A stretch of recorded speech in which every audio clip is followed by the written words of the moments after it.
is the one that gets pursued the most. That was one of the things that Dennis and I were talking about the other day. I was like, there was no there was no chase. There was really no effort on your part to get me. I said, because the first few times I talked to you, I found you so interesting and so just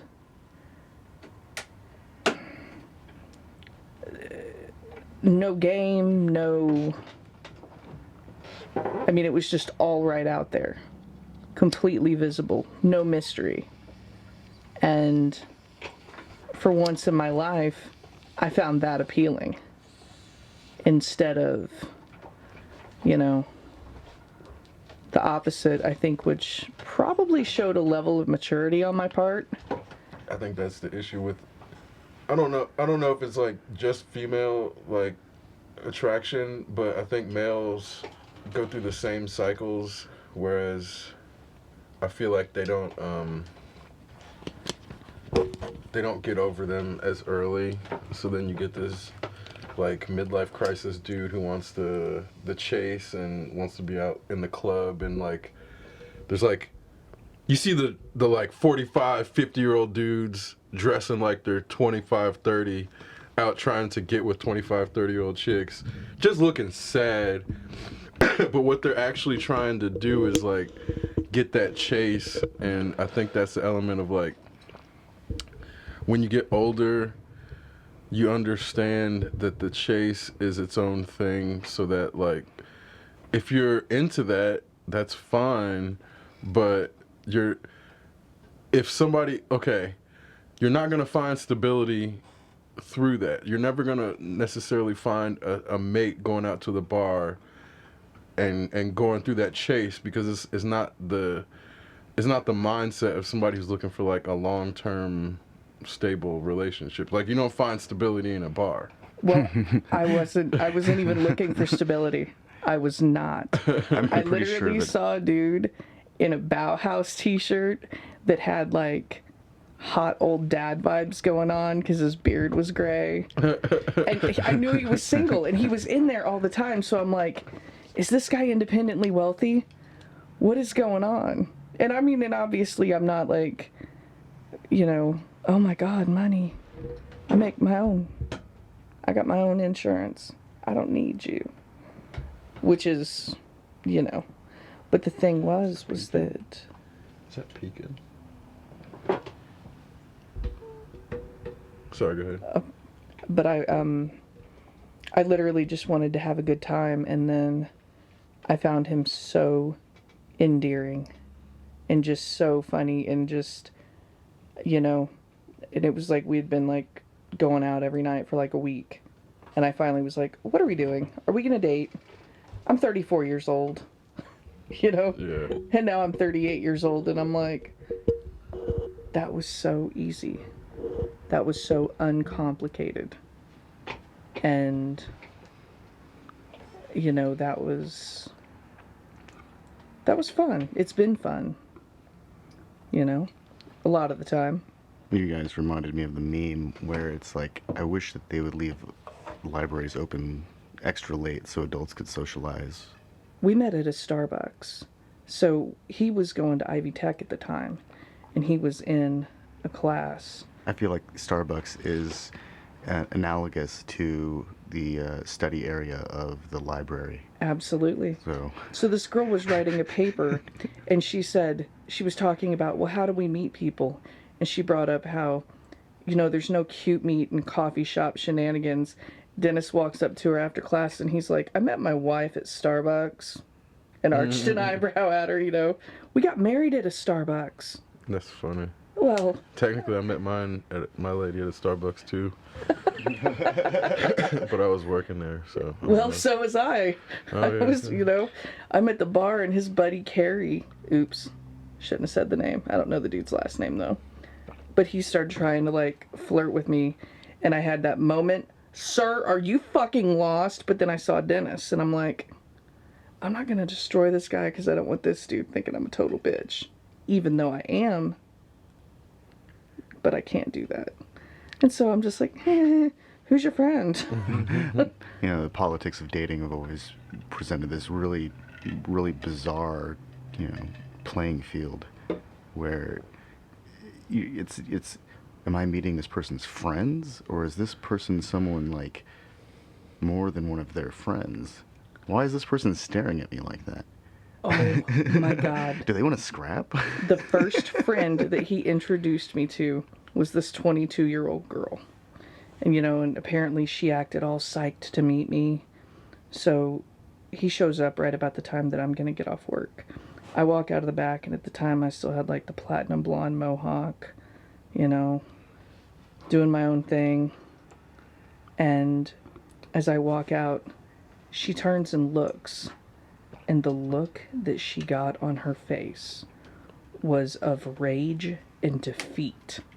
And I thought, oh my God, she wants him so bad, and she realized that she just lost. I had no idea I was in a competition. Okay. So I go out there, and she's just, it took me like 45 minutes to find this place. And I mean, it's just being bitchy. And so I turned and looked at Dennis, and I was like, hey, you know what?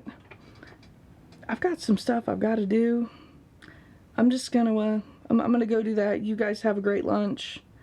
Why don't you call me later? You know, and I just pieced out because I was like, I am not about to sit through 30 minutes, hour and a half of this bitch staring daggers at me when I'm like, I'm too old for this. I'm not fighting with anybody.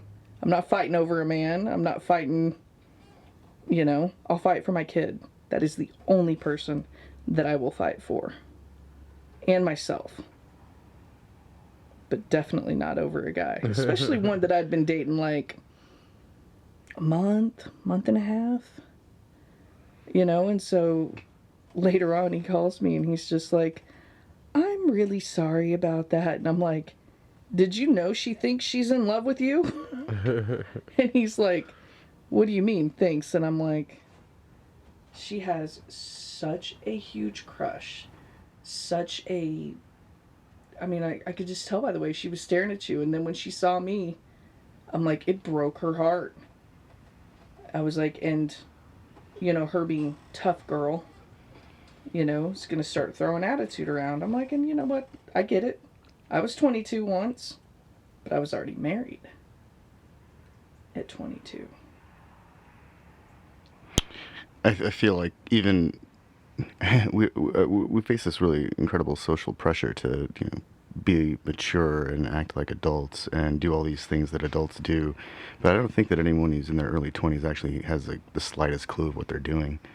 And and this is like the case with dating, is that we find so many people who are like serial they're serial monogamous.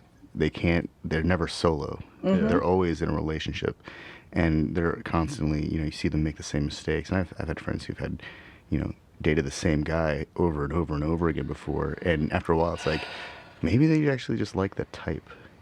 Well, I mean, but then there's also the element of assuming that that person is like, not perfect. You know, but- maybe all those guys seem the same to me because they were all behaving the same way towards her. Well, but I was gonna say, you assume, like, when you're friends with somebody, you assume they have good decision-making skills. You know, that's true. Actually, I actually found myself saying that about somebody that for years I thought it's like, this person makes great decisions. Yeah. Like, all of their decisions are fantastic. You know, they're smart and logical. And then at one point I found myself thinking like, what the hell happened to their decision-making process? okay, here's another thing. There are people that will absolutely bring the worst out in other people. Yeah.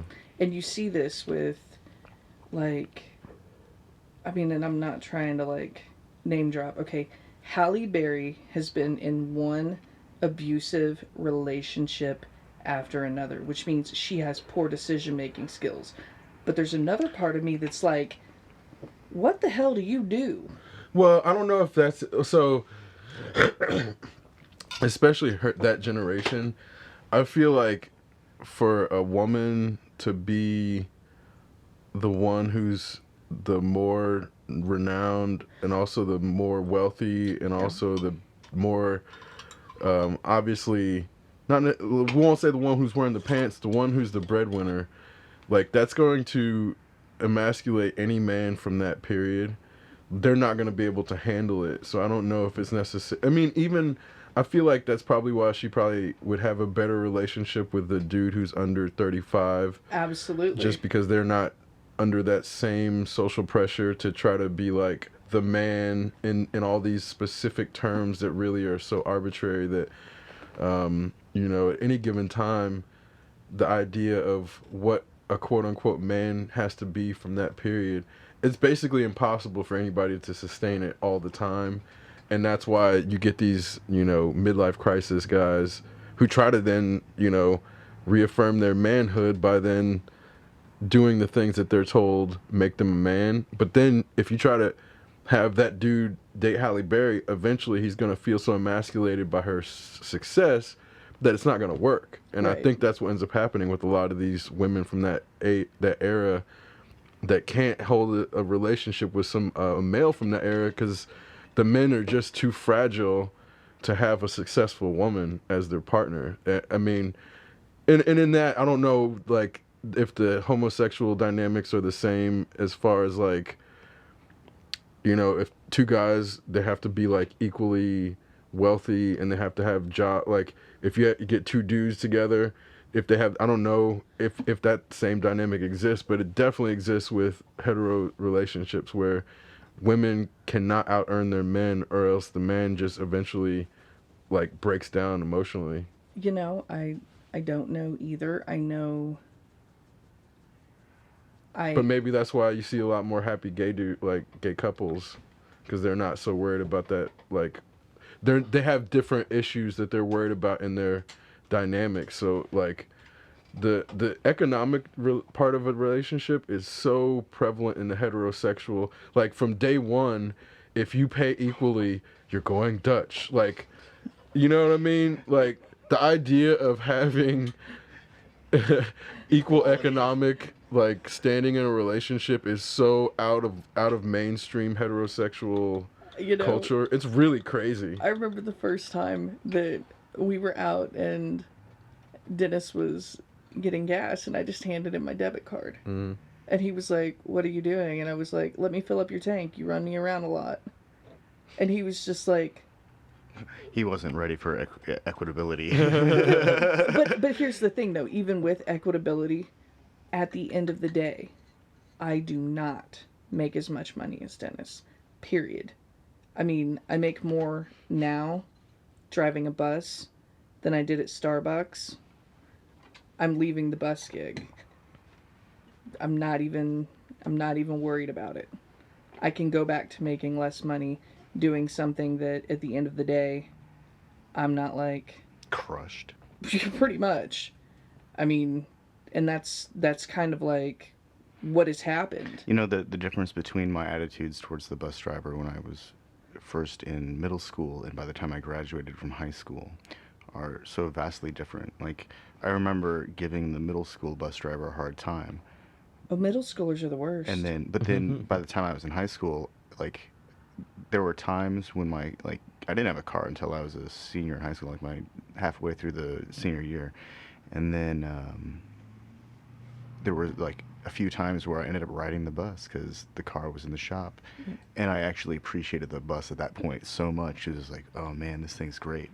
Like, I don't have to worry about driving. It's going to get me there on time. I know it's going to get me there on time. If it doesn't, then there's an excuse that's completely accepted. Like, I cannot imagine being 13, 14 years old. But you got to understand, I started school so early. I was 12 in the 7th grade. yeah. The whole entirety of 7th grade. I can't imagine being disrespectful to someone who's giving me a ride to and from school. And I, in the last couple years, have dealt with so much disrespect. And for the most part, like, it would roll off me. But then when I had to start dealing directly with parents because I was working with special needs children, that is a whole nother game. That is a whole nother game because there are a lot of people that are extremely resentful of being a special needs parent. They feel misunderstood. Mm-hmm. And they also, Well, part of them there's such a huge spectrum. hate their kids. Yeah, a lot of them. I mean, They absolutely... society makes them be dishonest about it. Like, nobody wants to be a special needs parent. Like, let's be honest about it. Nobody wants to be a special needs parent unless you're fucking an Olympian kind of or a musician or an like artist. that's a sociopathic thing if you want to be, because then you want a dependent that can't help themselves. So let's be honest about it. But then the issue is, if you're put in that situation, it doesn't mean you have to be resentful about it. It's like it's just another thing. So I think that's kind of where the people who are then like put in that situation, how you handle it is like, you can either be honest or do this bullshit like, oh, this is a blessing from God. No, the fuck it's not. Well, Stop lying about that shit. Okay. Don't There lie. are generations of social Okay. stigma attached to this. Like, you know, I have a neighbor who has special needs, and my dad said something about it, and I said, oh yeah, he has, you know, this. He's on this part of the, you know, the intellectual disability spectrum, and he's like, well, how do you know? He's like, because there are telltale signs. He's, well, what do you mean? He's like, I went to high school with kids like this. And he's like, They didn't know. well, yeah, like my dad's generation. Absolutely not. Those kids were kept at home. They didn't live very long because they didn't have life Yeah. skills. And as soon as their parents died, they had no caretakers. Or they literally got put in institutions. That. Yep. Okay, so... Or they just got made fun of and left behind in the classroom Yeah. to fail out as if there was nothing. And then they become different, that guy like- that did or that woman who did the jobs that nobody wanted. Mm-hmm. So, Wade, developmentally delayed, autism spectrum, sensory processing disorder. Okay? So You that better hope you can like play instruments, right? I mean, give him a paintbrush. he, you know, we're waiting. I'm waiting to try to figure out. I mean, he is definitely an engineer. He is an outcome engineer. He will get what he wants by hook or by crook. There's so much of me that admires that, but I sure as hell will not let him know that. I'm just like, right now, I'm just like, really? You think you're smarter than me? And I'm over here like, he's fucking smarter than me, guys. So much smarter than me. I mean, obviously, I'm more educated than he is, but I Just had don't... more time. Yeah, I've had a lot more time than him. I had him when I was almost 30 years old. He's 9. And so then, back in 2016, when he got the acute transverse myelitis, I went from having a 5-year-old who could pretty much climb anything, ride a skateboard, wasn't afraid of anything, who had a high tolerance for pain. I mean, like, frighteningly so. Like, this is one of those kids that you're like, he broke his arm and nobody knew for like a week. You know, he's one of them. And so he gets this illness and he's basically physically a baby again. So I've got a 70-pound 5-year-old who I had to take care of again. I'm talking hold him up in the bathtub, carry him to his bed, because I'm certainly not going to make him crawl.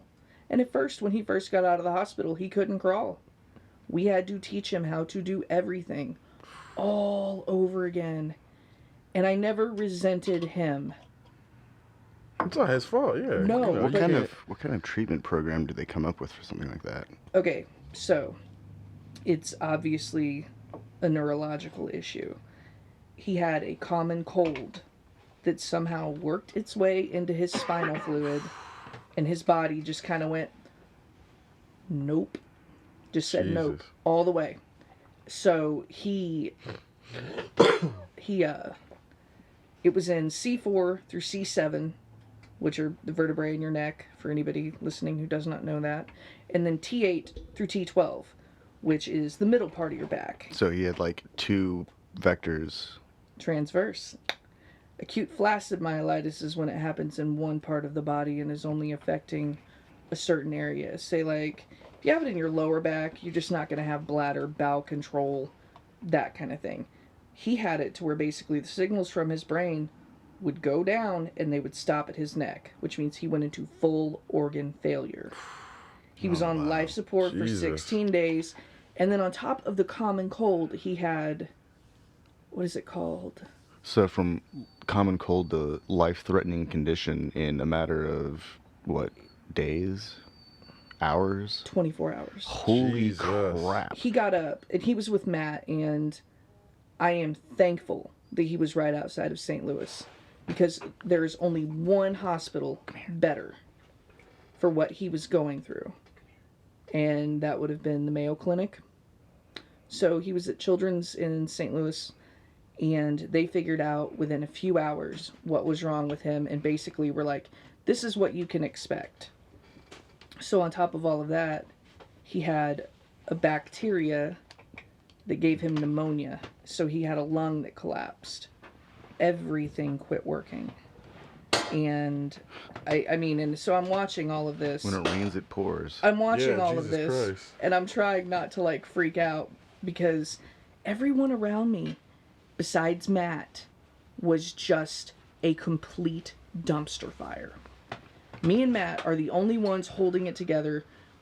Our moms are losing their shit. Other people in the family that were like barely around are like, "Ah," you know, just, I mean, out there like screaming and crying. And I'm like, and everybody, how are you holding it together? And I'm thinking, well, fucking somebody has to. Yeah, Somebody's got to seriously. keep a cool head. I mean, my mom was like trying to fight somebody in the cafeteria. Oh Like, my God. I mean, it was fucking crazy. And I was like, I'm the rational person right now? Like, what is this? Is this, bizarro world? Because I've never been. Well, Bizarro World is a pretty common theme on Exceptional Randos. Yeah. We, Okay. we That's like true. we like to confront those moments where everything that happens seems to be just the opposite of the way that it seems like it should happen, Right. but it's not in Florida. I've a lived good in way. Florida. I've lived in Florida. I have. So you know that if it can happen anywhere, it can happen in Florida. Man, the thing is that I lived in the part of Florida where people vacation year round. Like, you don't get a break. It's spring break, then it's summer, then it's fall break, Was then it it's like Daytona snowbirds. Beach or something? No, I lived on the Panhandle. I lived at Oh. Eglin Air Force Base, and so I did my level best to rarely ever leave the base. If I'm being perfectly honest, because I didn't like it out there. I didn't like it outside of the base. I was like, what the hell is wrong with these people? Well, I've only been on one military base, Crane, and from my understanding is they're all very, aside from geographic, composure or the type of foliage that's around, they're all pretty similar in the way that they're structured. They are. So, Like if in a sense they're kind of like base level or minimum requirement cities. yes, So they're self-contained, absolutely. and they're not all people who work on a base live on a base, but a large percentage of people who work on a military base essentially they're stationed there. They are. So- It just has to do with how much housing they have, and it has to do with the fact that they privatized the housing. It used to be run by the base itself, and then they started finding companies that would run the housing for them. Oh, that seems like a mistake. I would absolutely say that it's a mistake. I feel like the because- privatization of government entities is always something that's made me kind of nervous, because government entities are typically created to provide oversight of private entities. So Well- it's like the tail wagging the dog at that point. But I lived in both. I lived in both situations. I lived where the base was handling everything, and it was good. Then I lived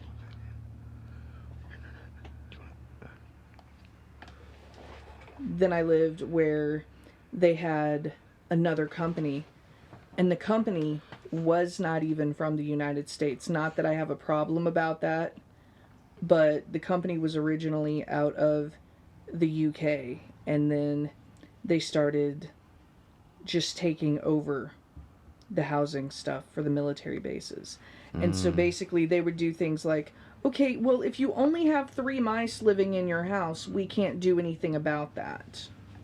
Oh, fuck. And see, this is like one of the problems with being quote unquote anti-socialism, because then you get these private entities that take over public like housing for military and shit, where it's like that could be there's engineers in the fucking military that could be getting paid to build that instead of a private contractor, and then they'd have some more like responsibility for it, but then they'd also be getting the money. So It's this really crazy like disconnection. So we had one of the old houses when we first got to base, and when we first got to the base in Washington, I was very pregnant with Wade, and so it never occurred to me that it was cold out.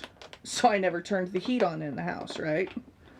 It was 50, 60 degrees out, and I was walking around in a t-shirt and shorts. Everybody else is freezing, and I'm like still sweating because my core temperature was just through the roof.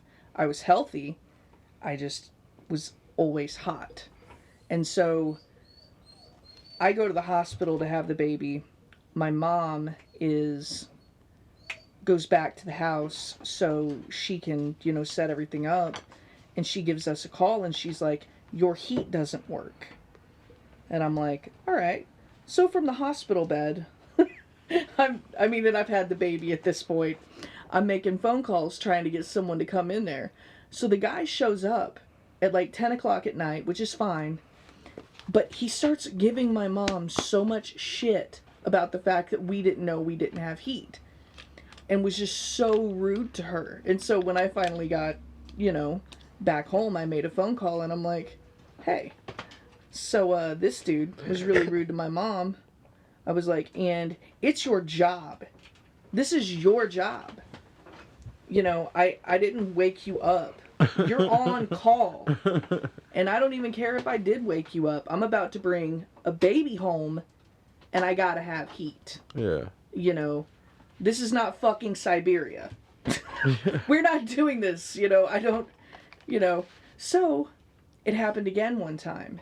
And Matt and I were there and they were literally like, well, can't you guys go downstairs and relight the flue on the thing? And I'm like, that's not what I do for a living. That is not what I do for a living. I'm calling you. They just, anything that they could get rid of or just get out of. I had a bathtub that wouldn't drain very well, and the guy's like, well, I see this happening when women wash their makeup off in the shower and with their long hair and cosmetics. And I turned and looked at him, completely barefaced with short hair, and I said, sir, the clog that you pulled out of hair, that woman's hair came down to almost her ass.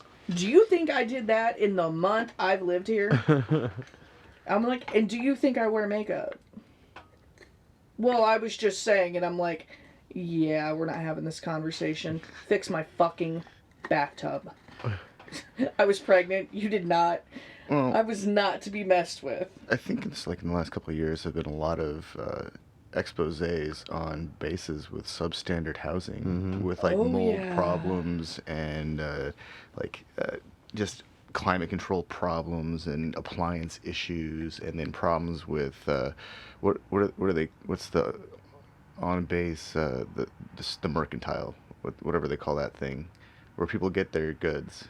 Oh, the commissary. Commissary, yeah. BX, yeah. How commissaries will be like short on supplies and like run out of things and like. In my experience, and this is every single base that I lived on, you cannot get bananas that are not grass green. And I know people, if you put them in a paper bag and set it in the sun. No, fuck that. I want some good bananas. And I don't want to have to go to another store. Bananas are literally like a part of my diet. It's kind of, I'm kind of weird about it. You eat the last banana, I might fight you. Like, it's integral. I have to have it. And so there was that. There's just so much weird stuff. The first time that I ever had a gun pulled on me was on base. Well, I mean, I It guess was security forces, but still. and that It was actually the makes sense. scariest fucking Of all thing. places where you're very likely to have a gun pulled on you, I feel like a military installation is one of those places. Yeah. So it was around Christmas. They had the tree lighting ceremony in front of the cathedral, and this is down at Eglin. And it's dark, obviously. Did they have military guard at the tree lighting ceremony? Apparently so. Apparently so. We needed someone to guard the tree. So I'm just trying to figure out how to get back into housing, and I'm going down a way that I would normally go. And the tree lighting ceremony's over, and all of a sudden, I get stopped, and the dude comes to the car and is pointing. I think it was an M4 at me. And I was just, immediately just like, okay, what did I do wrong? And dude's just yelling at me, and I'm like, okay, I live here. I'm like, I'm going to show you. I'm sitting here thinking I'm actually going to get shot. And then, interesting segue, a lot of people deal with that all the time. That's a common occurrence. Mm. That is a common occurrence for non-white people. All the time. But the thing is that, like, I still just, even now, remember that abject fear of, I'm about to get shot in my face, just trying to get home. And so, while the bases are very insular and you forget what it's like to be out in the civilian world, and, you almost kind of get brainwashed, like you drink the Kool-Aid. Mm-hmm. Because you don't know what's going on out there. Like, I never had cable. I never watched the news. I didn't get internet till I had already been there a couple years. So I had no idea what was going on. And then, people are telling me about things, and I'm just like, so just glib. Just so, well, I've not seen that. Mm-hmm. And that, like, I got such a rude awakening when I moved to Scott Air Force Base in Illinois. Shortly after I got there, they had the riots in that northern Missouri town. Oh, sure. And I'm sorry that it's blanking right now.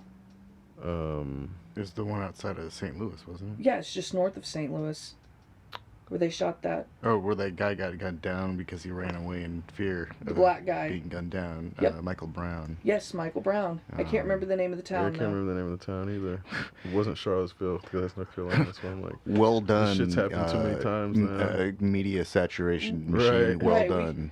There's been so many that we can't remember the name of the town, but the point is that they did have the news on in the cafe that I worked at. And a lot of the military people were coming in, and so, everybody loves coffee. Everybody likes, drinks. And so I remember there was a young black lady who was like, what do you think about all of this? And I said, I don't understand why him having marijuana in his system has anything to do with the fact that he got shot. I said, okay, so yeah, he might have been being a little bit rowdy, but that would have not happened to a white person. Ferguson, Missouri. Ferguson. Okay. But that's the thing, is that... well, because then there was like a Michael Ferguson that got shot. Yeah. That's why. I'm sorry, I'm not laughing because I think any of that's funny. No, it's so fucking sad. Well, I think the larger issue is that our society wants to give everything a name. Yeah. And it has to become some kind of entry in a history book instead of having... it has to be an entry in the history book somehow, but it's publicized and it's sensationalized in the media to this point where everyone has to have an opinion about it. And the opinion that we should all have, and it should be unified, is that's really unfortunate. It shouldn't fucking happen. All right. And that's it. Like, how do we stop this bullshit from happening? It shouldn't be, well, this, that, or some other goalpost moving nonsense. It should be a constructive dialogue that addresses why this happens and really what's wrong with our culture of law enforcement that somehow isn't doing its job of filtering out people who have no business holding a gun.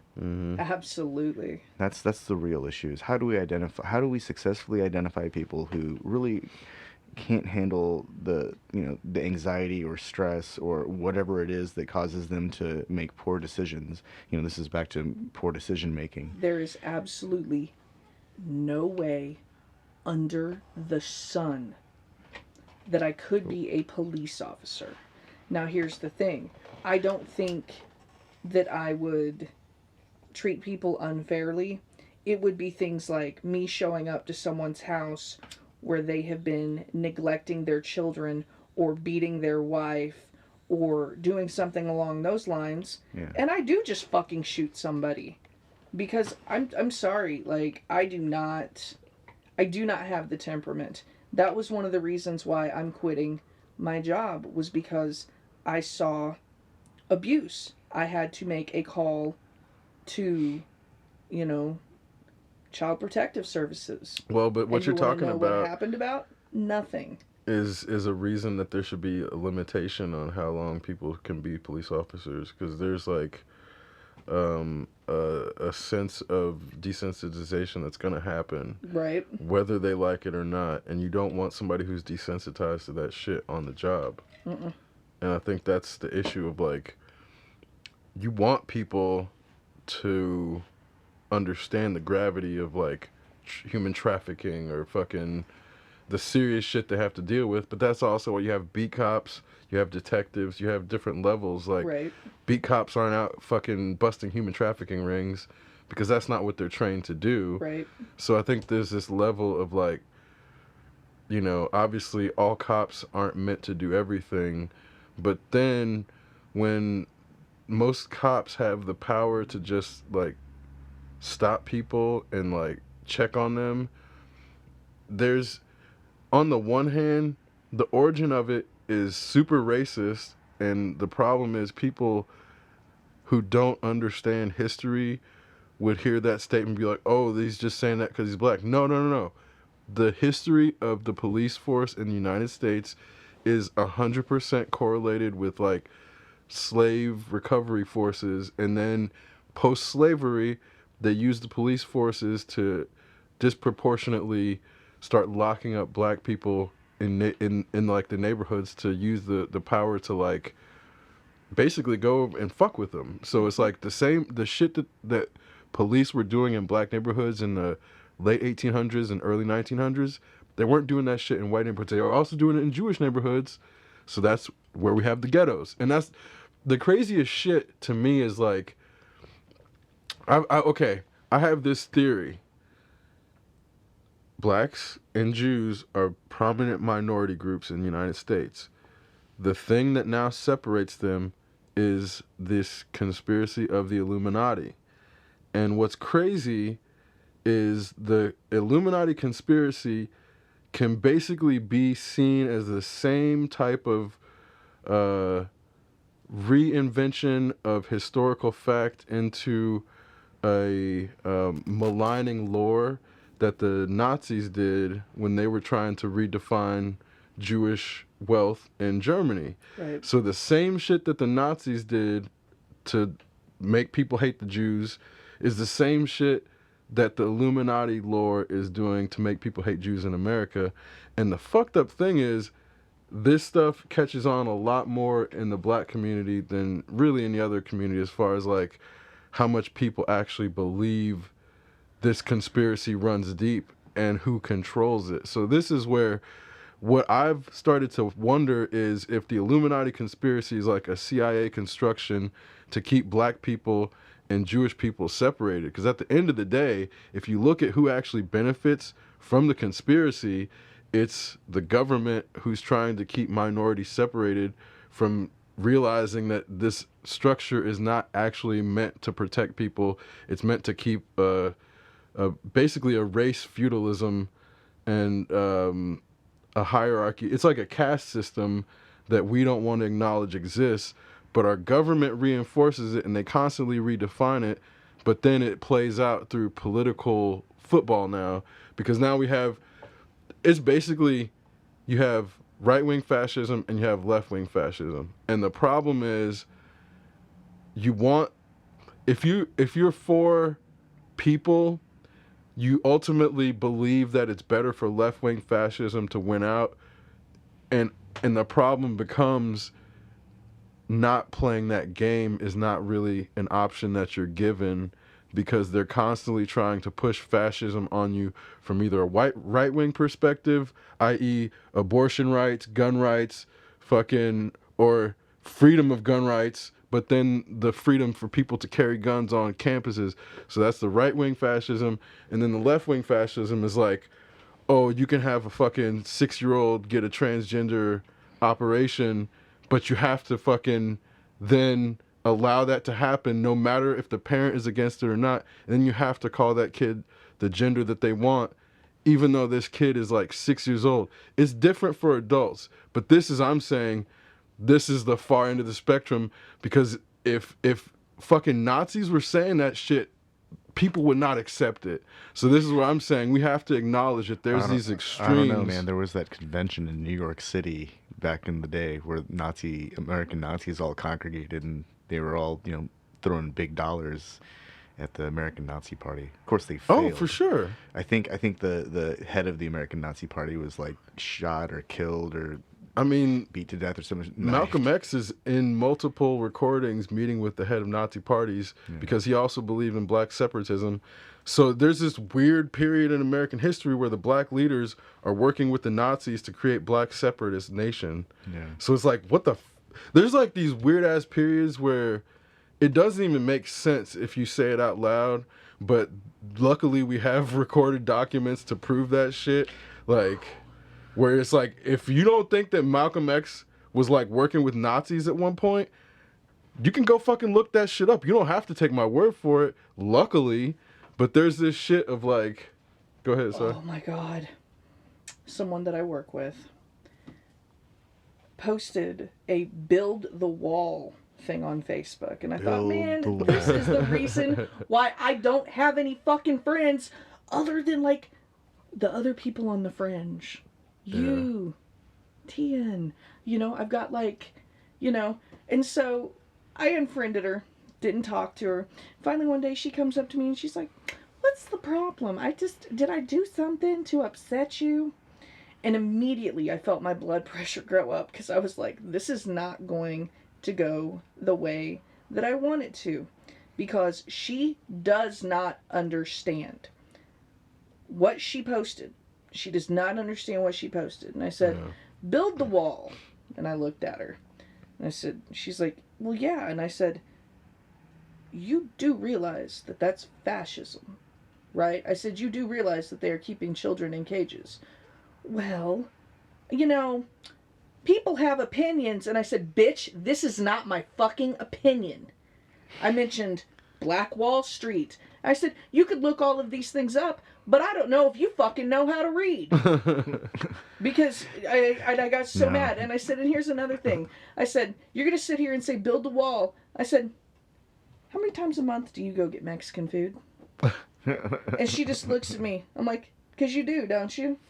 And she's like, well, I mean, I have Mexican friends. And I said, do they know that you're a fucking racist? And she's just like, I'm not racist. And I'm like, well, I'm not white. And this is the problem with allowing the people who are pro-wall to say they're not racist. We can't allow them to say they're not racist. It's 100% racist. Because then, like, there's this notion of, basically, if you voted for that dude, then you voted for the wall, and you're voting for this thing. Like, you don't, like, black people can be racist, Mexican people can be racist against their own, and there's like, the self-hating people. Just there's like this notion that you see a lot of these black people, well, there's not a whole lot of them, these right-wing black people getting propped up by Fox News to say this shit about black people that they want to say, but they can't say without being called racist. So then they get this black dude or black woman to say, and they're like, look, this coon is saying it. This coon's saying it. It must be true. Okay, now this is something that Dennis and I have talked to about at length, and I said, I don't know if I'm allowed to have an opinion about that. Well, that's what people who understand their lane think first. And this is, so my thing is like, I don't know if I'm allowed to have an opinion about abortion rights. Because that's not I don't have fucking ovaries. So You don't have you a know what I'm uterus? saying? So I'm going to stay in my fucking the other lane on day that I was, issue. I was watching you know? news feeds on YouTube, and I just had it on autoplay. And at one point, I actually started paying attention because I realized I was listening to two white dudes talk about the political motivations of black women. I'm going to say that one more time. Two white dudes were arguing about the political motivations of black women. Yeah. Okay. Like, You get that shit a lot. Okay, fucking white dudes right now. Okay, there was, and you know what? One of them wasn't white. He's a Jewish fellow, and then there was this other white dude, and he's like, well, I just feel like, you know, maybe if women weren't being so condescending to us, it would be easier for us to understand feminism. And I'm watching them go back and forth for a while, and finally, I'm like, you know what? I'm done. And I'm on the keyboard.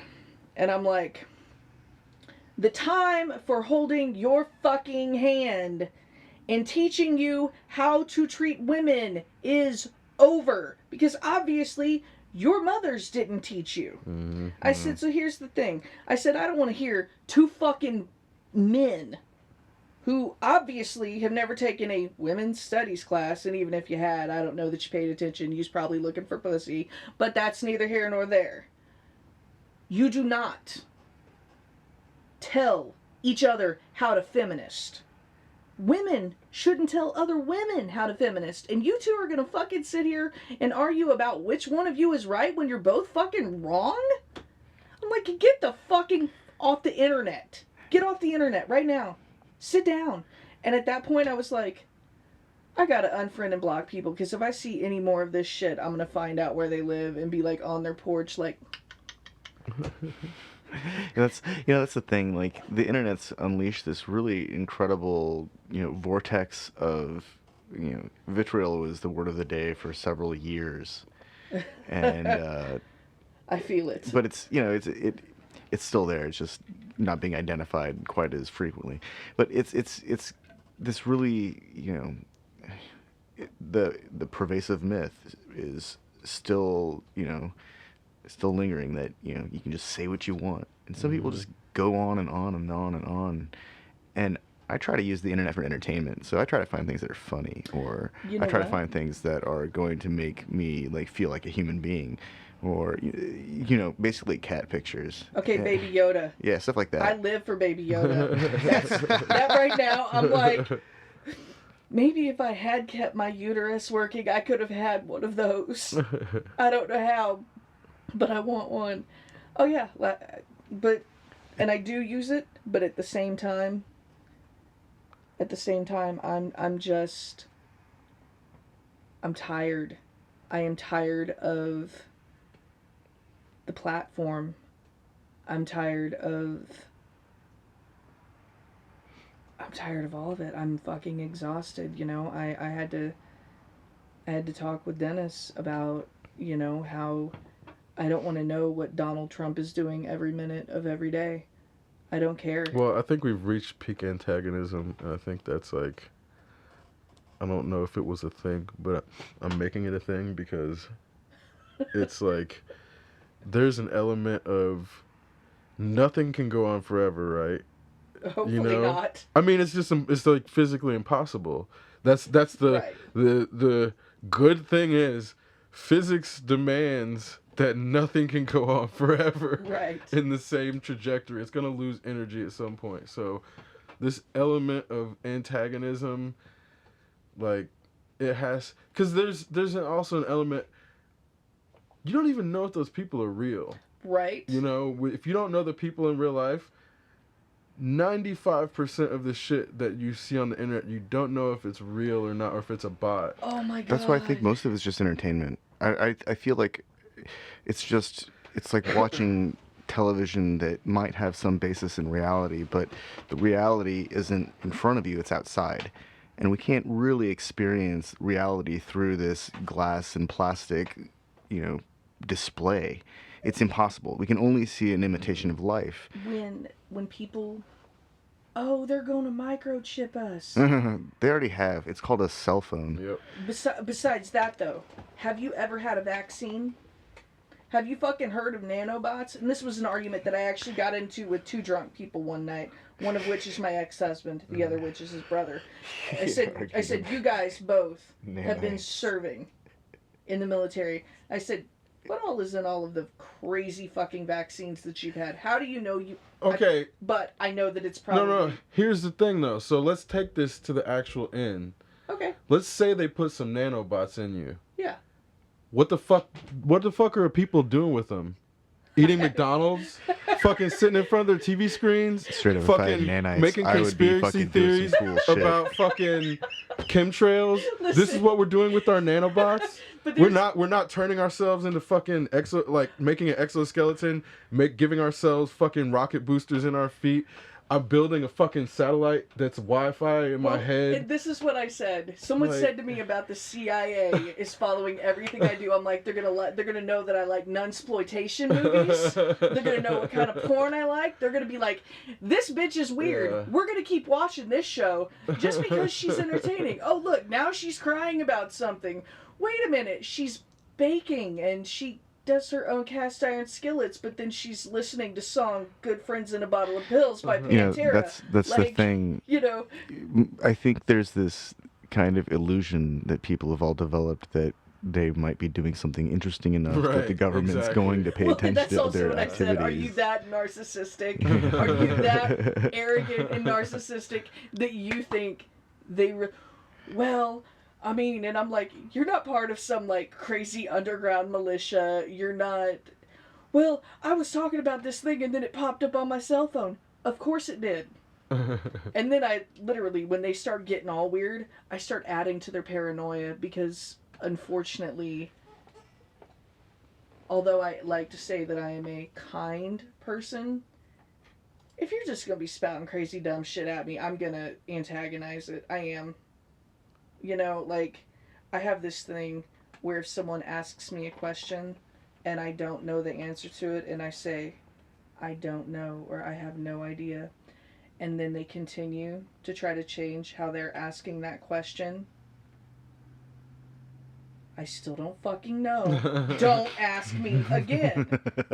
Why are you like that? I'm just trying to have a conversation with you. No, this isn't a conversation. This is you fucking needling me about something I don't know. Like how your furnace works. That's not what I do for a living. I'm like, have I convinced everyone around me that I know everything? I have no idea how old my furnace is, but every time I have to start the thing, I have to take it apart and turn the gas on and hold this kind of button twist knob thing in place while I stick my arm halfway into this thing with a lighter held next to a gas outlet. It's a thrilling experience. No, I'm serious. Every time it's I'm gonna blow myself up. No, it's I can't remember. It's wait, did I turn the valve? Is it open? Is the thing on? Am I just dumping gas around me? Fuck. How long have I been holding this fucking lighter here? Shit, it's hot. Lightheaded. Yeah. Why does everything taste purple? So, we had to get a new hot water heater 2 years ago at Christmas, over Christmas break. Not that everybody gets Christmas break, but like I said, I work for a school system, so I do. And I remember someone being like, well, hell, why didn't you just do it yourself? I don't know anything about sweating copper. And that's kind of necessary. I just feel like just because I can, and I don't even think I could have done that. I don't have a torch. I don't have any of the stuff to do it. And then if I had done it wrong, I would have turned around and had to pay somebody else to do it. To fix your shit. Yeah. Your mistake, yeah. We just got our kitchen tiled. I looked it up and I was like, If I were doing just a small square area, I bet you I could lay some tile. Probably could. I've learned quite a bit off YouTube how to do simple home things. But I'm just like, Flooring is not that difficult. our floor was a special kind of fucked up. Oh, is it the kind where you could put a marble somewhere and it would go all around the room and then come back?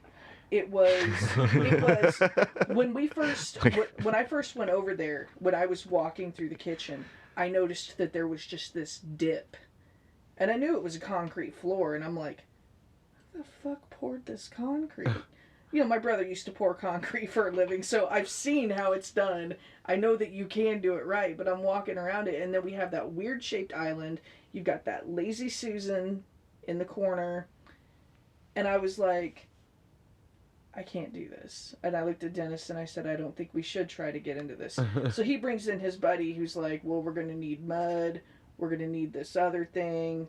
We're going to need to do this. We're going to need to do that. And it's a good thing we did it that way. You saw the floor the other night. It looks great. Now I just have to get the other half of the house done. Did they use lasers? I don't think so. He had one of those water saw things.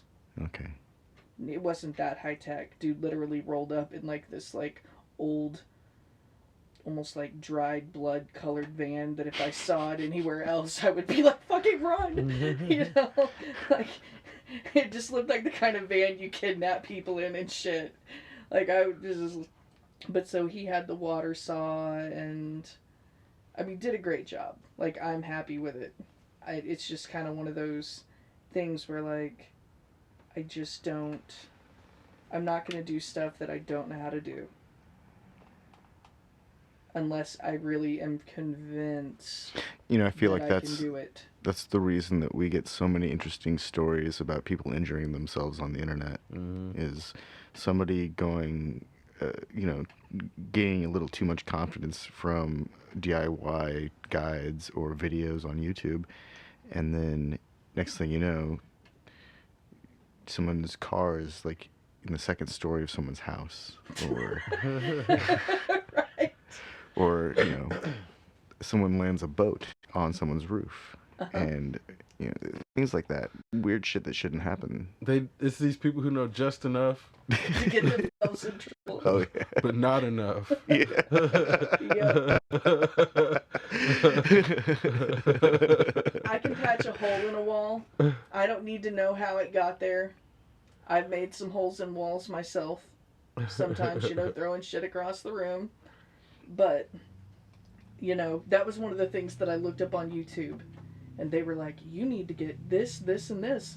So I go to Lowe's and I'm picking it out. And, and it's so funny, though, because anytime I go into places like that, I get swarmed by like 9 people. How can we help you? And I'm like, I'm good. I don't see them doing that to dudes, though. That's fine. I guess. I'm just like, I just gotta get some spackle. I gotta get one of them mesh metal things. And it was funny because after I put that hole in the wall and I fixed it, and I mean, it looked perfect. You couldn't tell. You could not tell that I'd done it. And I was very proud of myself that day.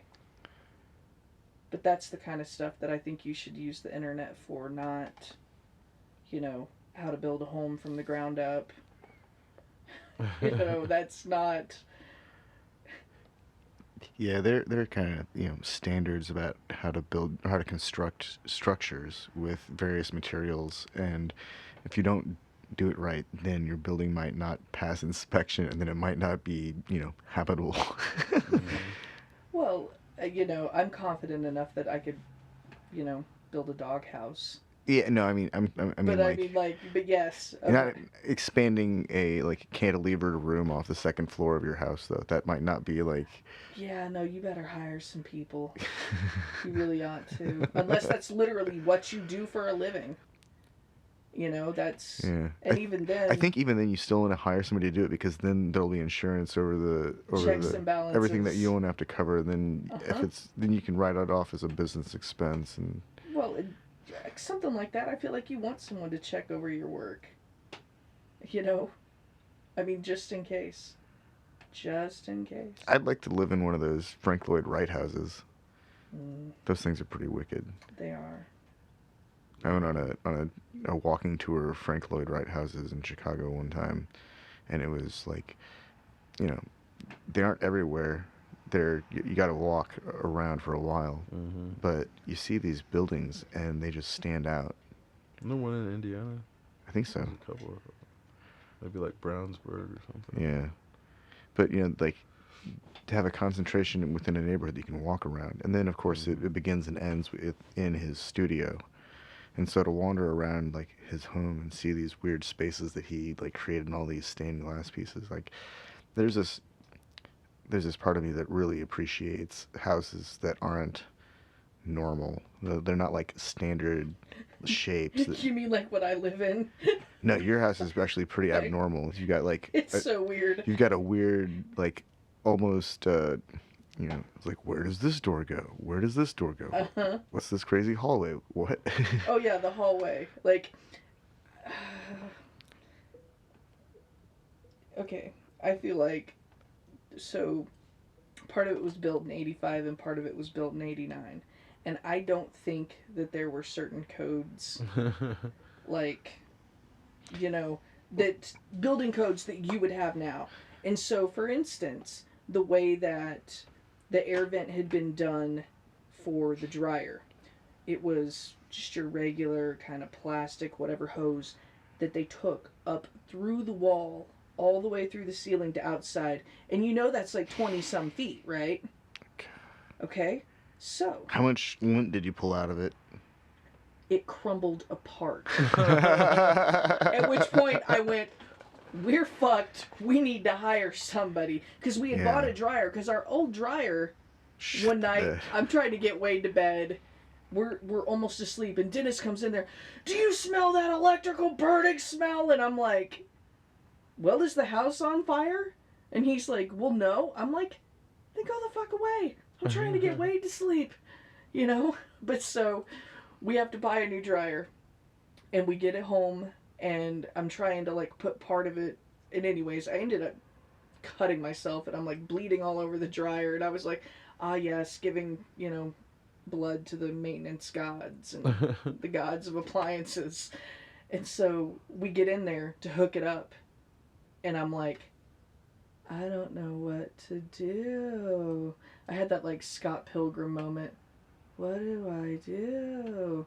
And so we just finally called HFI, and they came out and they fixed that part, and then they did this other thing, and they're like, okay, so this is going to be a lot easier. It's not pretty. And I'm like, it doesn't have to be pretty. It's a laundry room.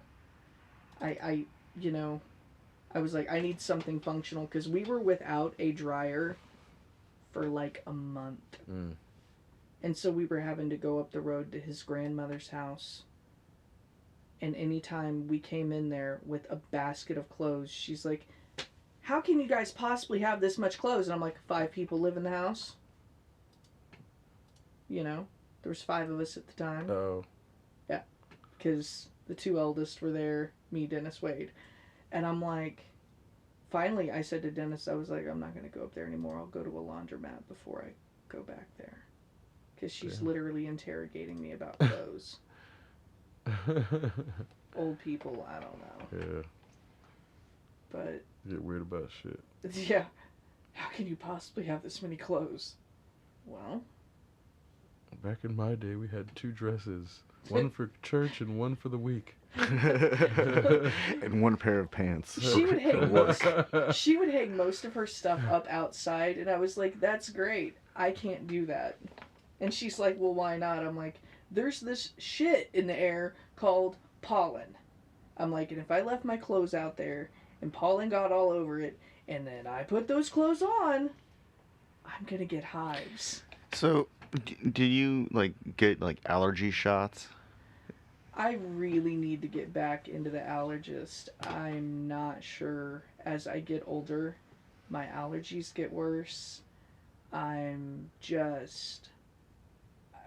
Basically, in the spring, I pretty much had pneumonia. In October, I started getting sick this year. and I've been sick So, since. so what kind of chemical romance are you involved in to keep from, dying during allergy season? I am currently on.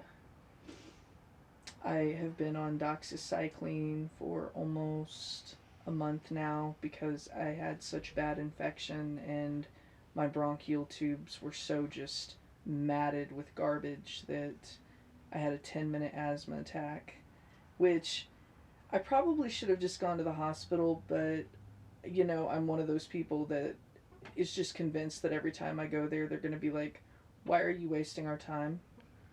So, I'm hitting my inhaler and they're like, 1 to 2 puffs.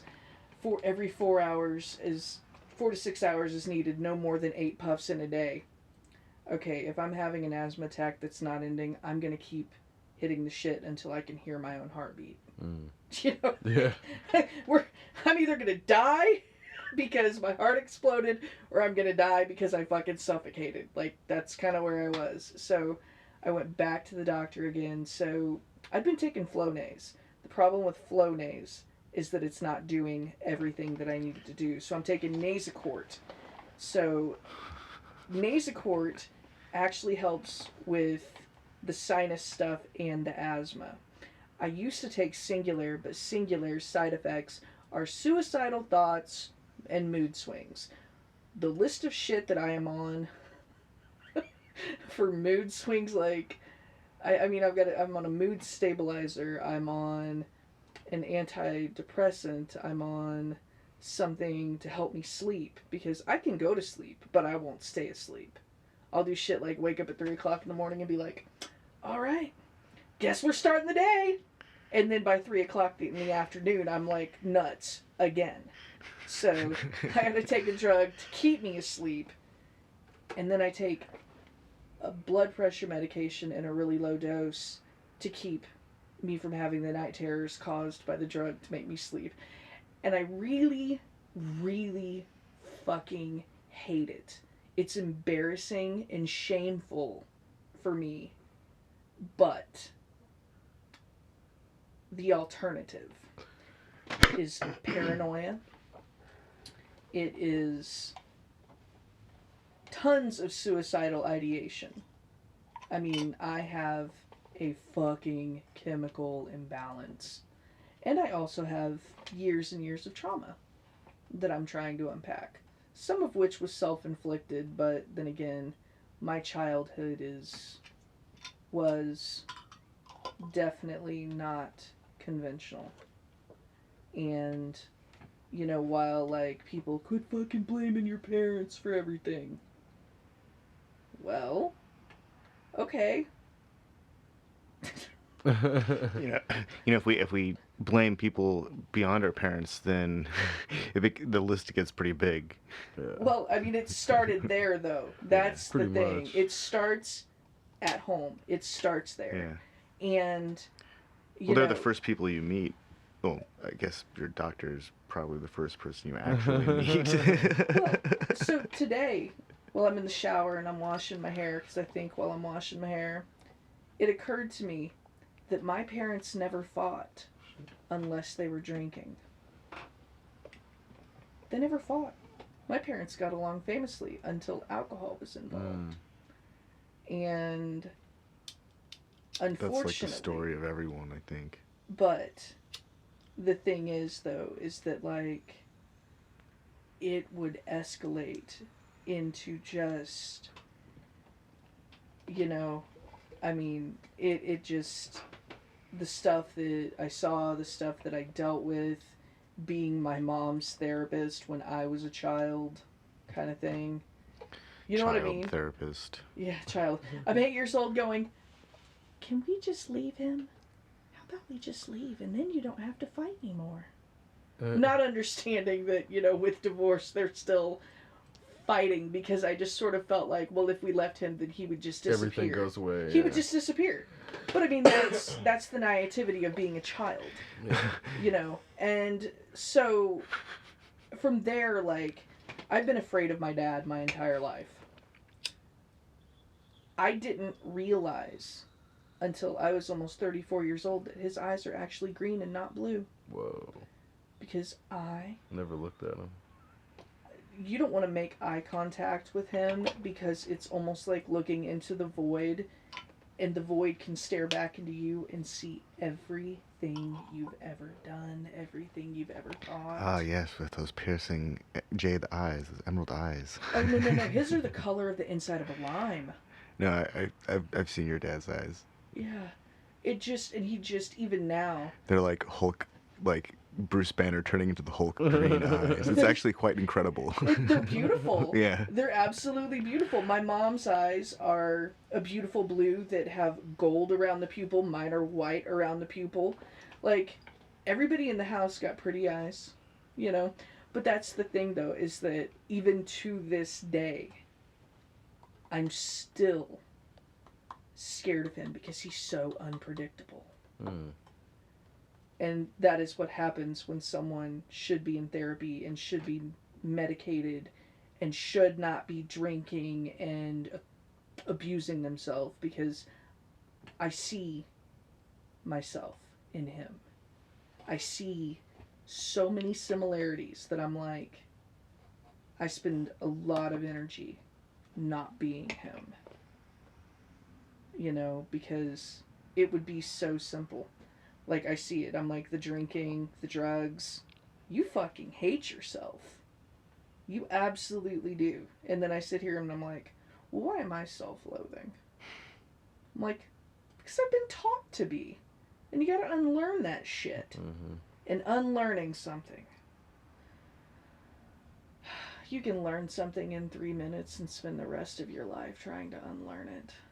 And it's hard. But You can also spend a lifetime developing a really interesting hobby. Like, yes. people spend all this time on things that are like, it's like, what the hell? What? Why? And instead of developing like interesting hobbies or that's where there's an element of hobbies are sort of synonymous with buying things in modern culture. yeah. Oh parlance. my god. Dennis's Warhammer habit. Cocaine would be fucking cheaper.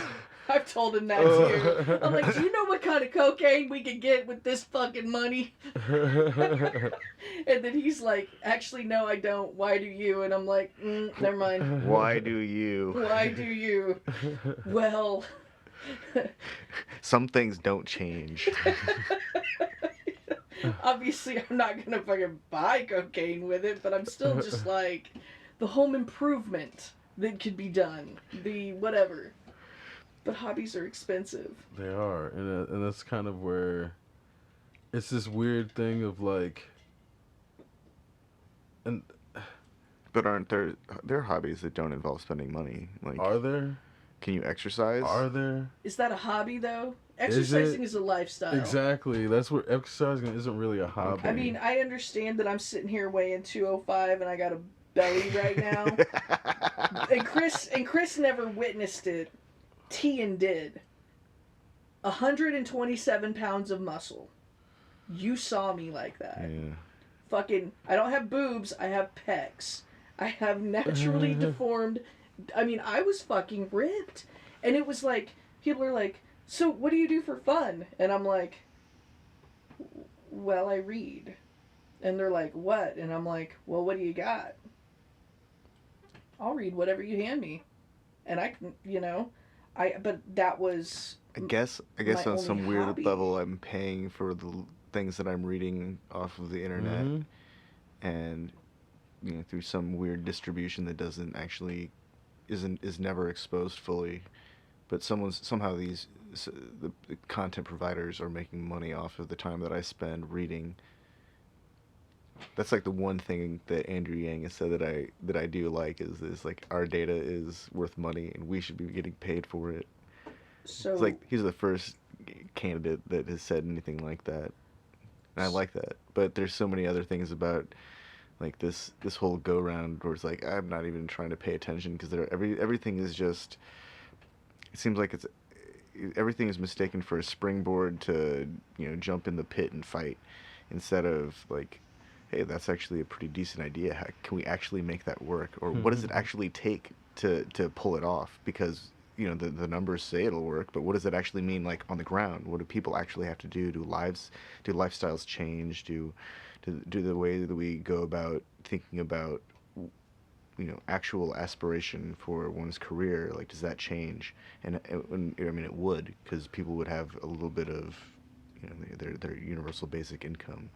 But at the same time, I read all these op-eds on Forbes or Business Insider that are like, this isn't going to work. Economists are like, no, this can't work. So That's because those economists have vested interests, Well, and sure. also I mean, are going in specific scenarios. I feel like half the time I read that stuff, I'm reading some shill for some they're definitely multinational. shills. But at the same time, it's like, it's the same. It's the problem that the internet created the first time. It was that, or right off the bat, is that there's now unlimited information, and we just have to filter through it, and we have to filter out what's good information, what's bad information. And unfortunately, we live in a media-rich environment that is, the name of the game is inundate, inundate, inundate. And once that's been achieved, that's how we have a society that doesn't care about facts anymore. well, and that to me is so dangerous. I mean, I'm not. I started out as a granola mom.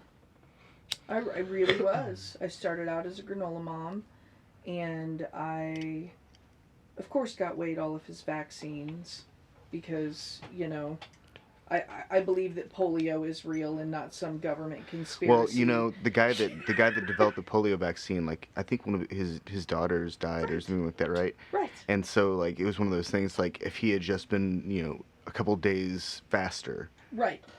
Like, if he just administered it or something, right? Or that it just didn't work. But here's the thing.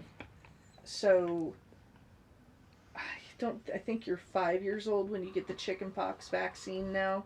And I remember my mom saying something about it, and I just started laughing. I was like, chickenpox vaccine?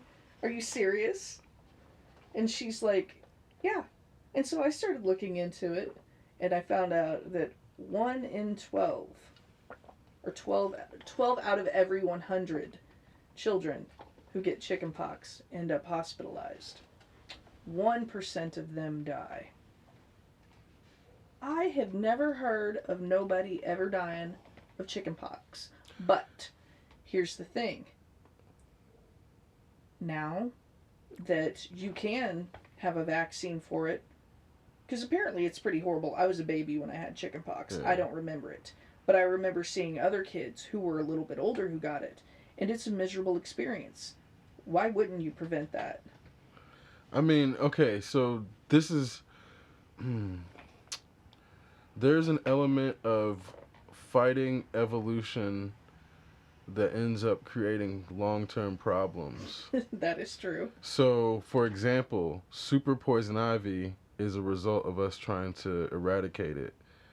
So what ends up happening is, if we create, so for example, polio, we got to a point where it's almost gone, but it wasn't completely eradicated.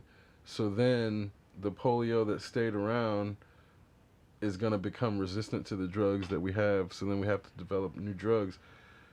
And what's a good example? There's another one. The flu is another good example. Oh, man. Because our flu vaccines were not keeping up with the iteration, and another flu emerged. So on the one hand, our science is protecting our weakest, but on the other hand, it's pushing the evolution of viruses and deadly diseases faster. Potential, like it's in the real world, so you can't say it's causational. I'm pretty sure we're already past the point where bacteria like are able to survive our last line of defense for MRSA. No, right, like exactly. there's something So, like, there's shit out there that's worse than MRSA. Right, but but it's happening faster and faster now Right. because of our drugs. Yeah. Potentially. So this becomes Like, the issue. This becomes the issue of where it's like you have to be practical about your science, but also not ignore the fact that the shit is happening, because it's like this is not a cause to stop doing vaccines, but it is a cause to potentially stop vaccinating unnecessarily, because Right. the issue is like, if you don't need to vaccinate, there's not like, so if you're in an area where polio is no longer around, it's debatable on whether you should vaccinate people or not, because that might actually end up causing a more drug resistant polio to emerge. But it's the real world, so the variables are always changing, so it's hard to know if the human immune system evolves in tandem with our drugs as well. So then our like immune system may be what's rejecting it, and not the virus. I So. remember as a kid, every time I got sick, they gave me amoxicillin. Mm-hmm. At 23 years old, I developed an allergy to penicillin. So, and now with my body just being the way it is, a common cold is never just a common cold for me. It will always turn into something worse. I try to be a good girl, though. I give my body every chance that I can to let it fight stuff off. For instance, like in 2015 or 2016, it was after the divorce.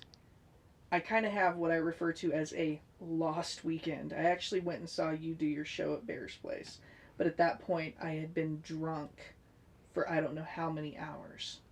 24, something like that. Like, I ended up finally at the doctor on Tuesday. I had a fever. I had a urinary tract infection. They thought my liver was failing. Holy shit. I fucking partied my ass off and got myself into some situations, man. I was like, I mean, it's like people joke about their hoeing days, and I'm like, I did it all in one weekend. I did all my hoeing on a Friday, Saturday, and woke up half dead Sunday. And so when I started not getting any better, and my temperature's like 102 for days and days and days, I was like, I think I have the flu. And it was like over Halloween. And so the fever finally breaks, and I start going back to work, and I'm just wrung out. I mean, just feel like... So they give you some kind of like zithromycin or... I didn't take anything, and then it was Friday afternoon. I've been feeling weird all day, feeling kind of like off my food, but knowing that I need to eat. And I get some food. I get Wade to his Nana's, Matt's mom, and I'm like, all right, gonna go home and rest, and all of a sudden I started feeling like panicky, and I was like, why am I having a panic attack? Why do I feel so sick? Like, what is going on? So I call my grandma, because my dad's like at the bar, my mom's mad at him, so she's with her sister, the whole bit. So I call my grandma, and I was like, I'm gonna go to grandma's, because I don't feel like being alone when I'm like that.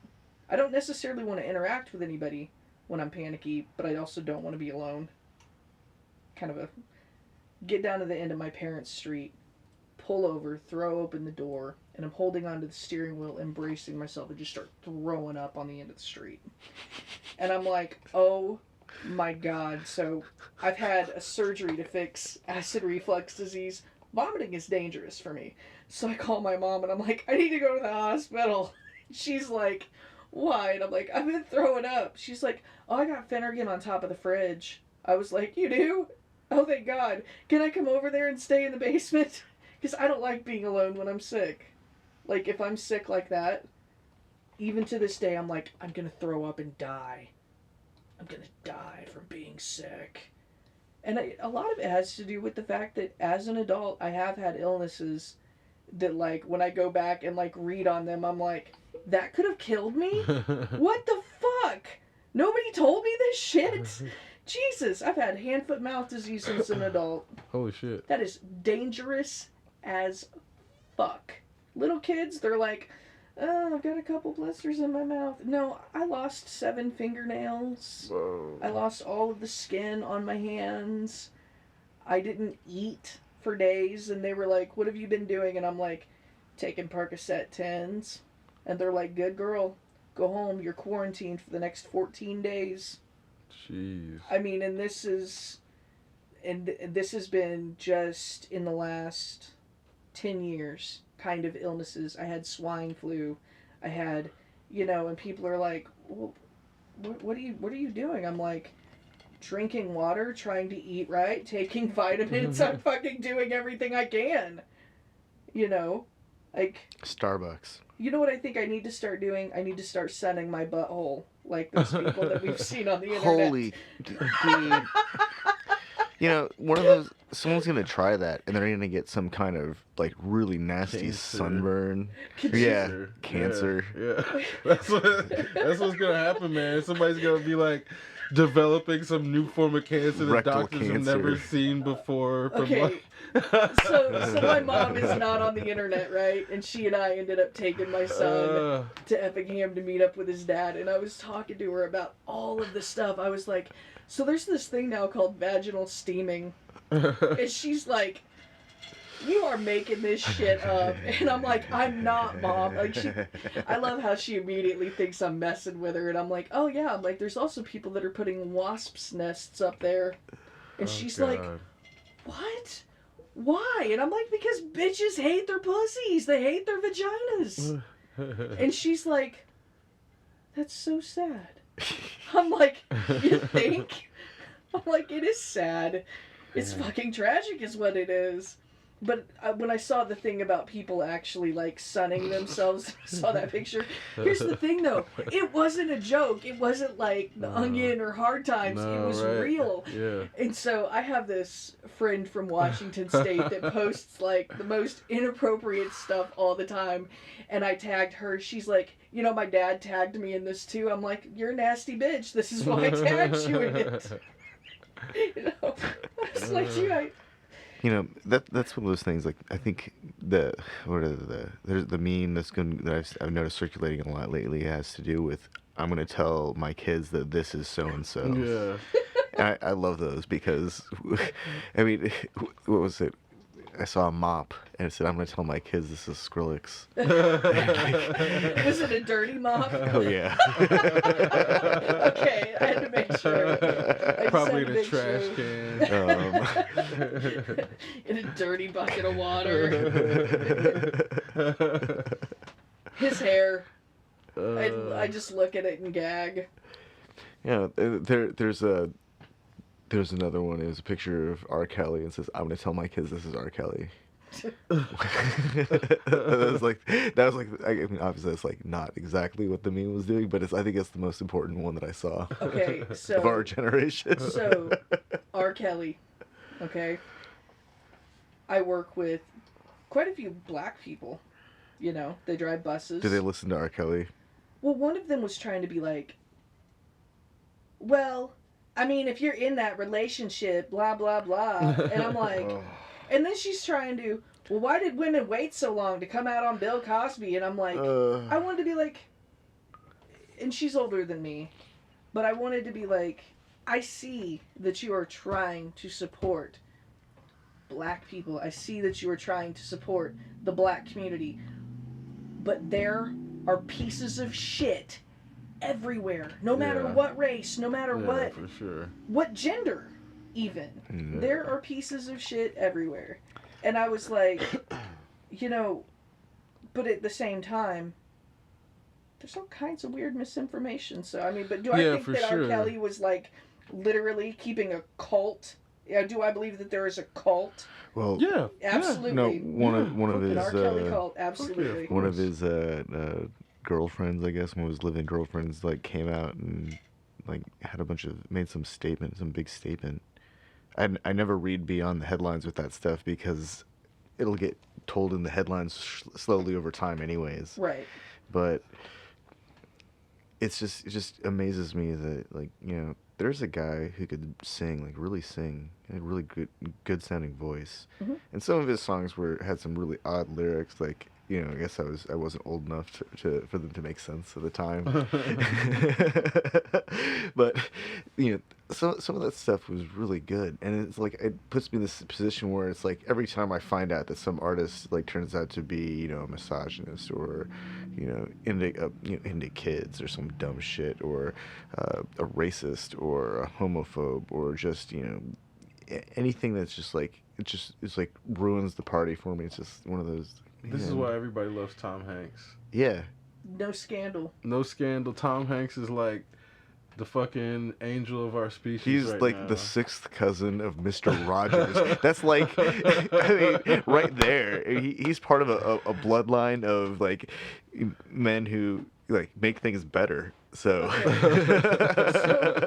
here's the thing, though, and it's like after all of this R. Kelly stuff, and I felt like a bitch for thinking it, but I was like, am I not allowed to listen to Remix to Ignition anymore? Because that song is a fucking banger, and I want to dance to it, Like, and that's the thing, though, is that I feel like, and I'm not saying R. Kelly was ever my hero, no, but we always find out at some point that our heroes are sometimes human and flawed, and then sometimes we find out that they are absolutely fucking disgusting monsters in human bags. Or then you find out that they're like completely created by some A&R team, and they were selected because they have a look, and they were part of a development program within the industry's like big plan, master boy plan. Bands and So this is like I think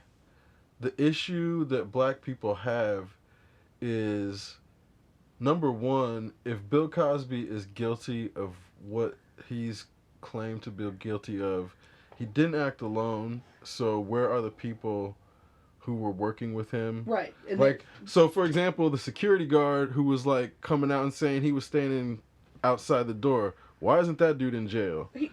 I mean, because he's complicit. Right. If that's the case. And yes. so here's my, it's not my issue. What I'm saying is, there's a lot of things about the Bill Cosby thing that are suspect in the situation of,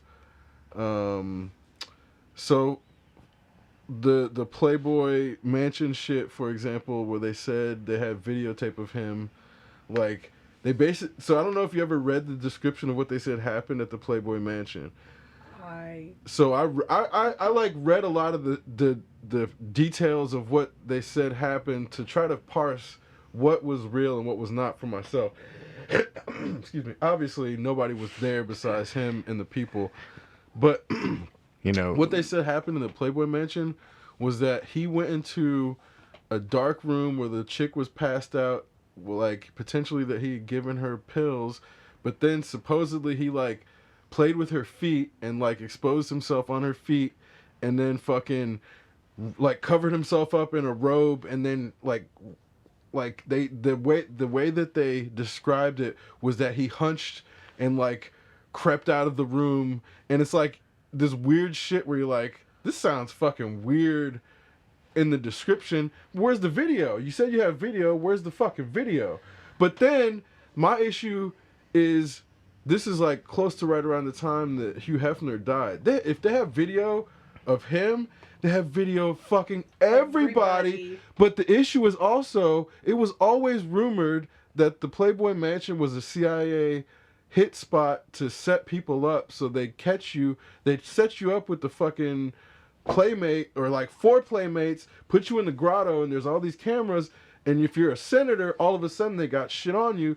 So this is where they couldn't expose the vaults, because if they exposed the one, then they'd have to show everybody, because that shit went away. Like, the Playboy Mansion, like, nobody knows anything about what happened with that after Hefner died, because there was like all this talk about the cameras and all the fucking video they had. Where's that fucking video? That video needs to be shown to the public, because this is like one of the big, that video was one of the big things that they convinced the public that he was guilty on.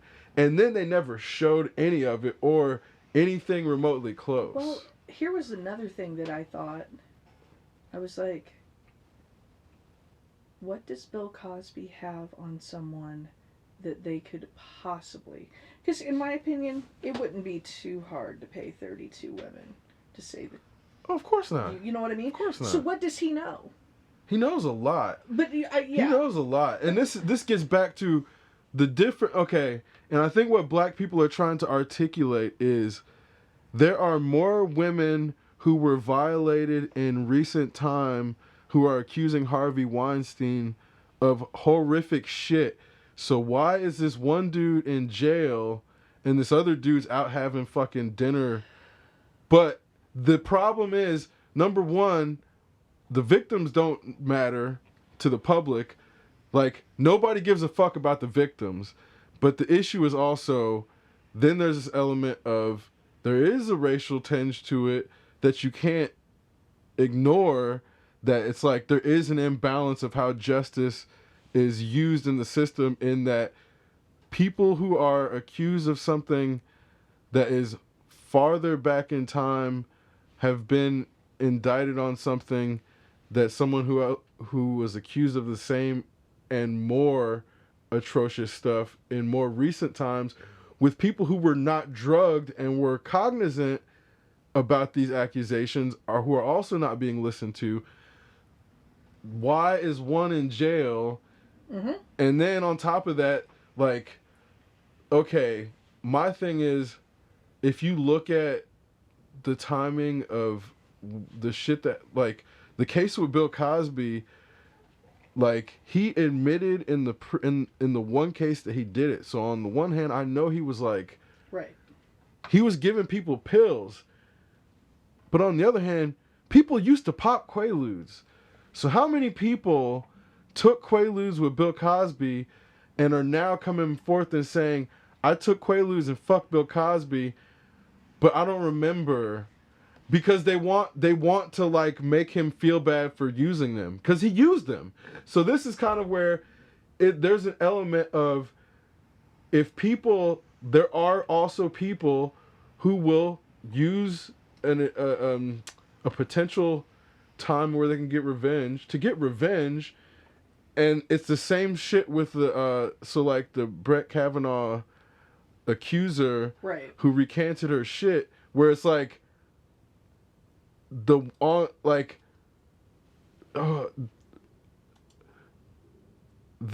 potential is also someone could use that vector to discredit the campaign in the first place. So say you're a Republican, you can pay someone to come forward and say that they got accused or they got sexually assaulted, and then recant it and say it was a lie, to then start discrediting that campaign. That's an attack vector that people need to be aware of. So this is also why people need to be more critical when they're looking at shit, because the one that recanted her story, she may have been a plant in the first place to discredit the entire thing. So this is like, so what I'm saying is, everything is not black and white, but in that, what happened with Bill Cosby is like very, very in the gray, because it also, like, it just happened to be a time where people were very sexually liberated, but also very heavy into drugs. Mm-hmm. And now people are also trying to parse what was abuse and what was not. So people are confused about their own, like, they didn't know what the fuck they were doing at the time, so they still don't understand what happened now. So it's not even discrediting their trauma. Like, if somebody was in a vulnerable situation for whatever reason, and then somebody gave them drugs, and then they had sex, and it wasn't like assault, that's still taking advantage. So, like, that's, you know, somebody to come back and say that they were taken advantage of at a vulnerable time is 100% true. Right. So that's it's not discrediting anything that was said. So that's kind of where all of these things can happen at the same time, as to where Bill Cosby wasn't thinking he was assaulting these women, but he was actually taking advantage of his position. And now we know as a society that that's wrong, and he should be held accountable for it. But then you have black people asking why this black dude's having it, but not these other, and I you know. No, I and absolutely. that's the train of thought that's happening with, like, but then I would go as far as to say he had to have done something, because otherwise there would not be enough to have found him guilty. Right. In that Michael Jackson was never found guilty and never saw a day in jail. So that's kind of where, like, my thing is, the law, if the law wants to get these people as bad as, like, we know, they never got, like, there's never shit that they got on this one dude. He's black, like, even though he died white, he's still black as fuck. At the end of the day, he can get a nose job. He can dye his skin. At the end of the day, Michael Jackson was born in Gary, Indiana. He's a fucking nigga. You know what I'm saying? That's the bottom line. There's a really like good, it or not. There's a really good meme that's got young and old Michael next to it, and the meme reads like, "I'm gonna tell my kids Michael Jackson's mom beat the black out of him." Oh my god! Dennis and I were talking about something one day. There was a meme that went out before you got off Facebook, and it was basically I don't have kids, by the way. It's like 6 o'clock in the morning on a Saturday, and your parents are like, "Get up!" And it's basically was like this thing that like this is something that only happens with black people, and I'm like, no, my parents did the same shit. It's generational. Dennis will fucking let his kids sleep till like noon, 1 o'clock, and I'm like, unless I was really sick, no. You got out of bed, even if you had nothing to do. No, your ass got out of bed. Yeah, you get up and you're cleaning the fucking house, or something. No, that's it. That's what's happening. See, I kept the house clean like all week. That vacuum was going, whether you like it or not. That's why you're not. That's number one why you're not sleeping. And if you didn't get up and clean your own shit, you're getting a bucket of water thrown on you. Like, and then you really gotta clean. Okay. Yeah. I was the housewife though. I started from the time that I could see into the washer. I started doing all the laundry. Then I started doing all the cleaning. Mm-hmm. And it was because my parents knew that I wanted money. Yeah. I wanted to have money. And I did not have, like, it wasn't like I was going to go mow somebody's yard. I mean, I was 100 pounds when I graduated high school. I had, like, no strength. I was so small that, like, doing, you know, my brother could go throw up hay. He could go put up hay with somebody and make some money. I could never do that. Yeah. So they were like, well, if you want to dust everything, vacuum everything, do all the laundry, do all the dishes, we'll give you $20 a week. And in 1992, I was fucking rolling in it. Because I didn't spend my money very much, but I was like, you know, I got to do this. And so I kept the house clean all week. But they still were like, no, you need to get out of bed. And I'm just like, okay. But that's the thing, though, is that chores. Kids that do not know how to do any damn thing are the bane of my existence. Driving a bus, kids don't know where the fuck they live. Swear to God. Swear to God. I'm like, do you know where your bus stop is? Do you know where your house is? And they're like, I don't know. And I'm being serious. Teenage kids do not know where they live.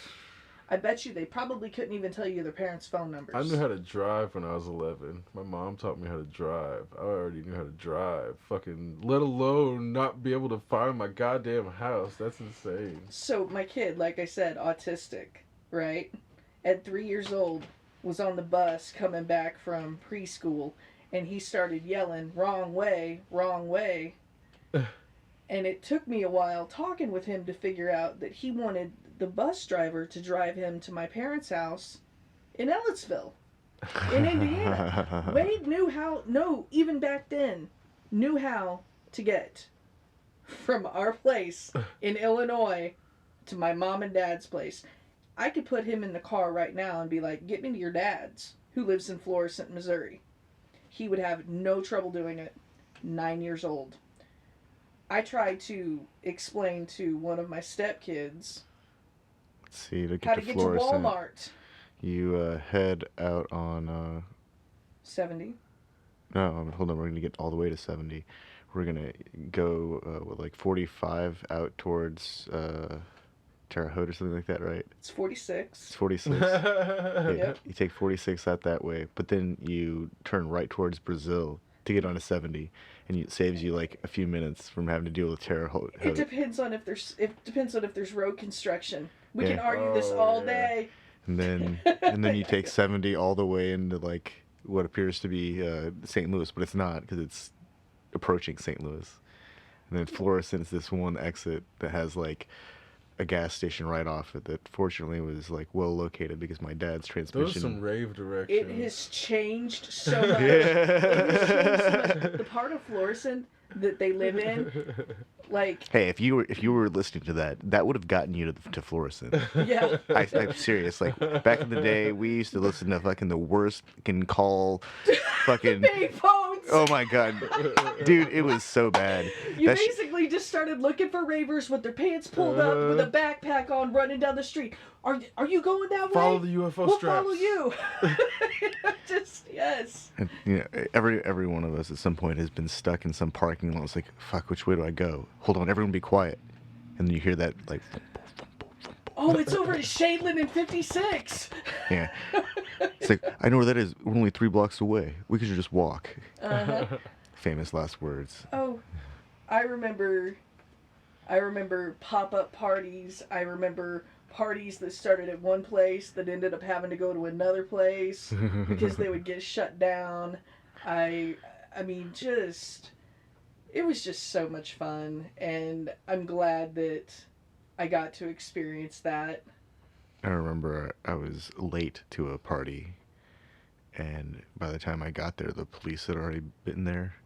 Yep. Like the police were there, like Yep. still like And you just arrest people. drive on by. No, because my girlfriend at the time was in that party, so I just I just walked right up to the door, like busted open. This woman is like, "Excuse me, sir," and I said, "I'm sorry, I'm here to pick her up." And they're like, "What?" It's like, come on now.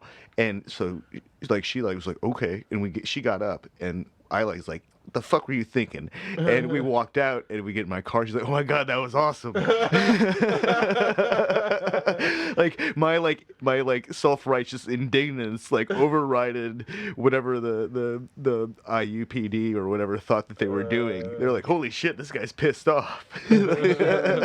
Holy crap, she's in way more trouble than we're gonna get her into. I can't remember the name of the dude, but he lived over on 17th Street. No, Kinzer. He lived over on Kinzer Pike here in Bloomington, and he would have these get-togethers, and inevitably the cops would always show up. And so I was there.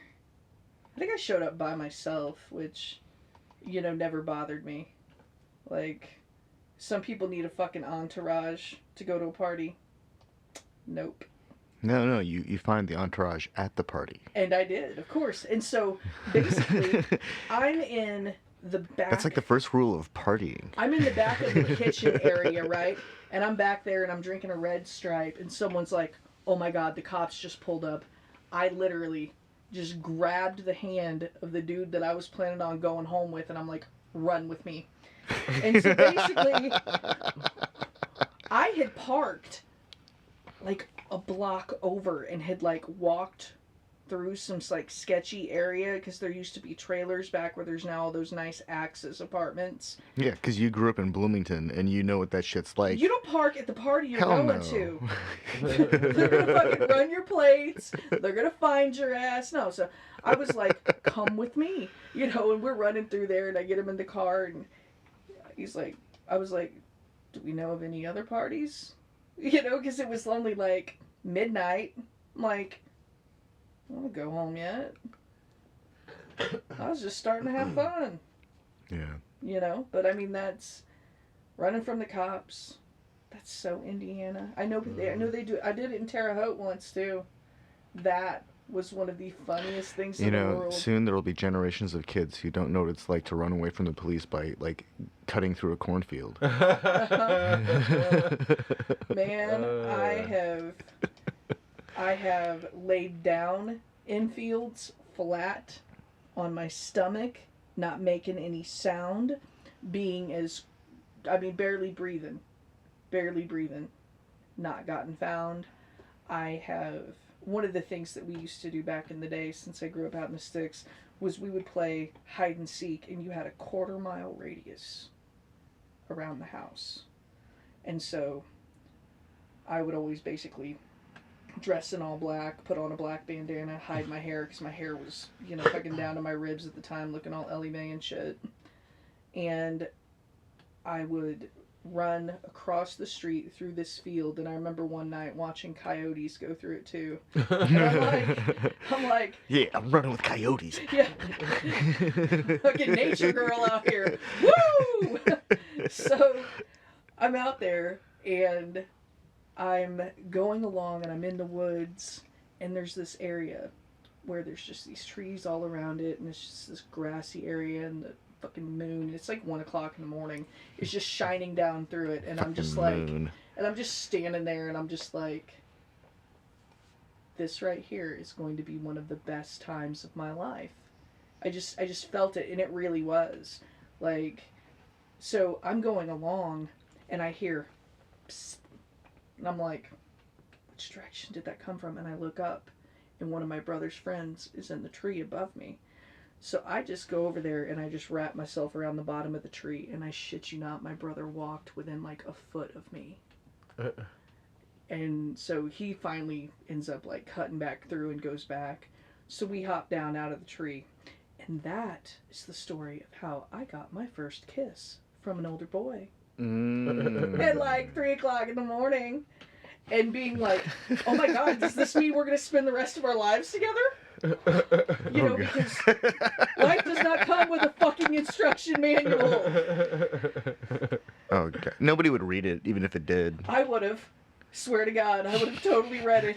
I would have memorized that motherfucker. Now, the average person would have just remember cherry-picked a few, like, specific lines, and they'd build entire arguments and religions around them. Okay, listen, this is a fact. So we were given, over the summer meeting, we were given these are the rules, these are the guidelines, this is your job description, blah, blah, blah. You need to have it read by August 6th. So August 5th, I sat down, and I read the entire thing. It took me about 45 minutes. And I get to work, and all of this shit just keeps happening all the time. And I'm like, did anybody read the manual? And they're like, well, what? And I'm like, no, it says on this page this. And they're like, all staring at me, and I'm like, oh my God, I feel like I'm back in high school when I read Kafka's The Metamorphosis, and everybody's staring at me like, the fuck's wrong with you? You did the assignment? I mean, it just was just so... Well, that's why there's a very small percentage of literate people who understand what the reference Kafka-esque really means. But that's the thing, though, is that if when I was born... You gotta take like advanced lit classes to read Kafka. I feel like you don't just read that in high school. Well, you and I were in honors English together. I mean, you do, but you don't like. That's not like it's not part of the curriculum anymore. One of the things my mom was telling me about is that because of the whole like Common Core restructuring of the requirements for education, they've dropped like literature. So there's no fictional, there's no like creative writing. These things aren't qualitatively valuable, because what they want is people who can recite things and remember facts, but don't have to think about it too much. And so she was telling me that like, we're approaching a generation, we're approaching this era of education where we will see people with declining abilities to write, which means communication is going to suffer, and this is just a concern of an educator that's been doing this their entire life. Who I have an elementary student, and Wade comes home and he has this book, and every week there's a writing project, and he just took his first like reading comprehension kind of I-step thing, and me being someone who's always been amazing at, comprehension, reading comprehension, and all of this sort of stuff. And I see how much he's struggling with it. Or maybe he's just not good at taking tests. I haven't figured it out yet. And it could be that, or it could be that he's more like his dad. And I'm not That's dissing on Matt. that's part of the thing is that a lot of what education has been reduced to is test taking. But that's the thing, is that he brings his stuff home that he needs to write, and he's a terrible writer. And I mean, I get it, he's 9 years old, but the thing is, by the time I was his age, I was so good at it already, because they had us, you would get your list of spelling words for the week. Yeah. And you would have to write a story based on your list of spelling words. You had to think. You had to really be able to think about that, because not all of the words, like, went together. Do you know what I mean? Like, it wasn't necessarily going to be an easy story. And he has to write a paragraph, and I'm like, his punctuation, none of that stuff. And he looked at me and goes, "They don't teach us this at school." And I went, "They have not taught you how to use punctuation." And he's like, "No." And I'm like, "Oh, so that's my job now." Well, I mean, eventually the AIs are going to provide all of this through some kind of I know, and that's what weird thing. So you don't need to understand proper grammar to be able to apply linear math to code it. Well, so that the algorithm detects when you've not applied grammar rules properly, and then to apply them for you. Well, I was just thinking about when he's going to be writing an email. That's so fucked up. When he's going to write an email, he's literally going to be able to hit a button, and they're going to fix everything that was fucking wrong in it. Yeah, and I was the thing about that is that you just have to be able to do math, which doesn't really, it has its own syntax. So you don't have to have these grammar rules unless you want to translate something into English. I am so bad at the way they taught math. I know deep down I can do it. I just have not found a way for it to be explained to me that I'm... like, I grasp it. I mean, I graduated high school with first semester geometry. Geometry that people took in middle school, I took my senior year because I could not get through algebra. Whoa. I did not understand anything beyond, like, 3 plus A equals 12. That's the kind of algebra I could do. Anything past that, when you started adding fractions into it, any of that stuff, I was lost. When I got into my junior year, I had a math teacher named Mr. Bobe, and he used graphing calculators. And that is the only way I ever passed algebra. Every year I fucking failed it. And basically, my parents, being the people that they are, like, "Well, you know, you're good at everything else, though." And I'm like, "Yeah, but I really want to be good at math, too." Like, I've always wanted to be good at math. And, I mean, I can do, like, percentages, and I can do the basic stuff that gets you through the day. And obviously advanced math is not necessary for any job I've ever had. But it would still be cool to be able to understand, like, you know, trigonometry and all of that kind of stuff. Like, I would love to know how to do it. And it makes sense. Trigonometry is like multi-dimensional geometry. Around triangles. Yeah. Okay.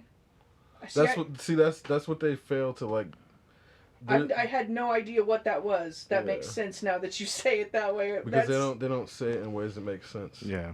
Well, and then they've got this new way of teaching math that doesn't make any sense.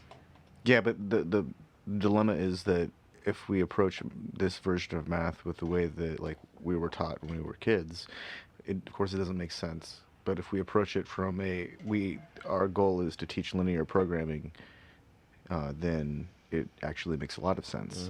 Okay. Because what they're doing is creating this really strange, to us, foundation from which it's all process based. Yeah. And so when you can understand the process and define the process as a series of steps, regardless of the variables that are contained within them, then all of a sudden it becomes its own language. It becomes an algorithm.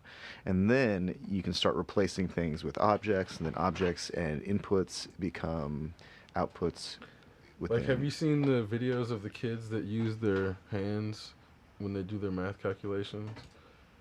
It's fucking amazing. They're like 4 or 5 years old doing these complex calculations, but they use their hands as their calculator because they're taught different. Like, there's all these different ways to learn how to do math, and the way that they were teaching in America is one of the worst ways to do it. Yeah. What? You Yeah. can't know. So Man. as an example, I think it's Vietnam that next year they're going to start incorporating statistics and probability into elementary school mathematics curriculums. Good. Well, that's like something that you have to go to college to study. Right. No. I Right. mean, In America. in In America, America. because Right. we're put on this like weird. We want the machines to do all the math for us. Well, it's not that. It's the way that our schooling is set up is meant to keep everything progressing equally, as based on biological, chronological progression, rather than how fast somebody actually learns something. Yeah. And this becomes this weird arbitrary like placement of like, oh, you don't learn complex math until you're 15, 16 on. When really you should be studying it much sooner. And it's not that everybody would be capable of understanding it, but you should at least be introduced to it earlier, in that the earlier you get introduced to it, the quicker your brain can start building the networks like of neurons to start being able to handle it. And that's where, it's the development of the brain is kind of chicken and egg, in the sense of like, there's obviously things that you can do to make people's body develop faster, such as like steroids, and that's kind of where, or human growth hormone, shit like that, where Manimal extract. this is like where you see these kids that were like in the 90s, these like little jacked Hercules kids, and they're like, people were like, what the fuck's going on? Obviously these little kids were getting fucking steroids. Well, Right. yeah, 'cause And you don't people, even, but because just it was creatine will not make you look like that. or just genetics, for Just that matter. genetics, not even genetics. will Well, make, I'll take that back. There's this one kid who was born with like, I think it's myostatin. He does not have myostatin inhibitors, so his muscles grow at an accelerated rate, and he burns fat at an accelerated rate. So Yeah. there's this like 1 out of fucking 7 billion. Right. that's a genetic anomaly. That is a genetic anomaly that they can scientifically prove, and then from that kid they were able to reproduce it in rats. So that's where there is that shit happening, but the little Hercules and the ones that fucking are too commonplace are most likely just some kids on steroids that their parents are jacking them up on. But this is like, there's this element of people not being able to parse the difference between.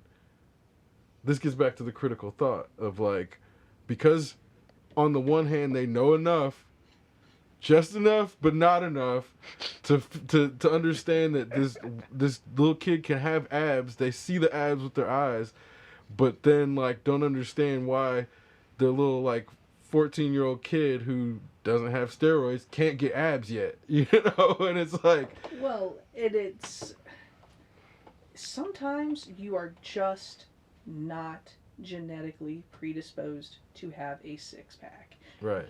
And there are people that no matter how hard they fucking work, unless you want to get you some lipo, get you a little tummy tuck, you're not going to have it. The most that I ever had, I had the 4-pack.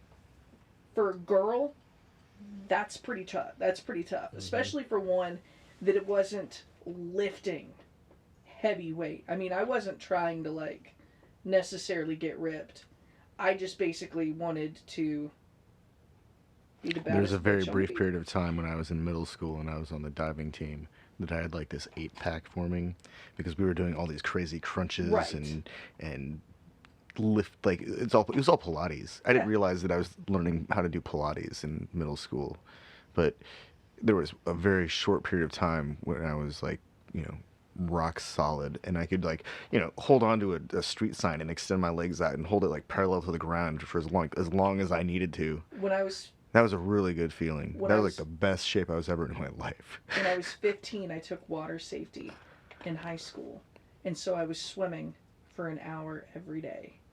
and I ended up with lats and being able to be there in my like two-piece diving Nike suit and to be able to like and have like I mean, I was just like that is so hot. So it's like anytime people like, post pictures of muscular, oh my god. Well, I don't want to look like a man. She doesn't look like a man. She looks like one of the most fit females on the planet. That's That one of is- those social constructs that's Yeah. so fucking demeaning. Yeah. That Well, it's not even based in reality because It's most not. dudes have man titties in America Yeah. anyway. Absolutely. They don't have pecs. Most Most people, dudes in America most don't have Americans are out of shape. Yeah. Like, so they need to fucking This is wear the reality. bras just the same. So it's like I mean, even now, like I still have like defined like pec muscles. Like I remember one day, Dennis was like grabbing a boob, and I flexed my pec, and he was like, "Jesus Christ!" He's like, "How?" And I'm like, lifting weights." you know, you know? almost owe it to yourself to go to a gym and like I lift know. weights for a while, and then go home at some point and like pick them up and like. That was not basically for me at my best at my best looking. I had a 24-inch waist, 36-inch hips, and I was like a 34 almost B. I mean, and most if I wanted to wear a woman's shirt, it had to be sleeveless because by the time I bought it to fit my shoulders, there was nothing in the chest. So I just started buying men's shirts and basically would have to keep the lower buttons unbuttoned because, that way they would actually fit me in the shoulders, fit me in my arms, and fit my chest, or I would buy a skin tight woman's shirt, tear the sleeves off of it, and not wear a bra. Yeah, you could wear some like modified cowboy shirts. Yeah, basically, I wore stuff like that, blue jeans, boots, and I just remember people being like, "What do I have to do? Fucking cosplay right there. What do I have to do? Some cowboy western cowboy What do cosplay. I have to do to look like that?" And I'm like, "You don't want to do it. You don't want to do. You don't want to eat the way that I eat. You don't want to live the way that I live because while I looked amazing, piece of lean protein, size of palm, piece of starch, size of palm, vegetables, size of palm." Wait, that's like the military diet. Yeah.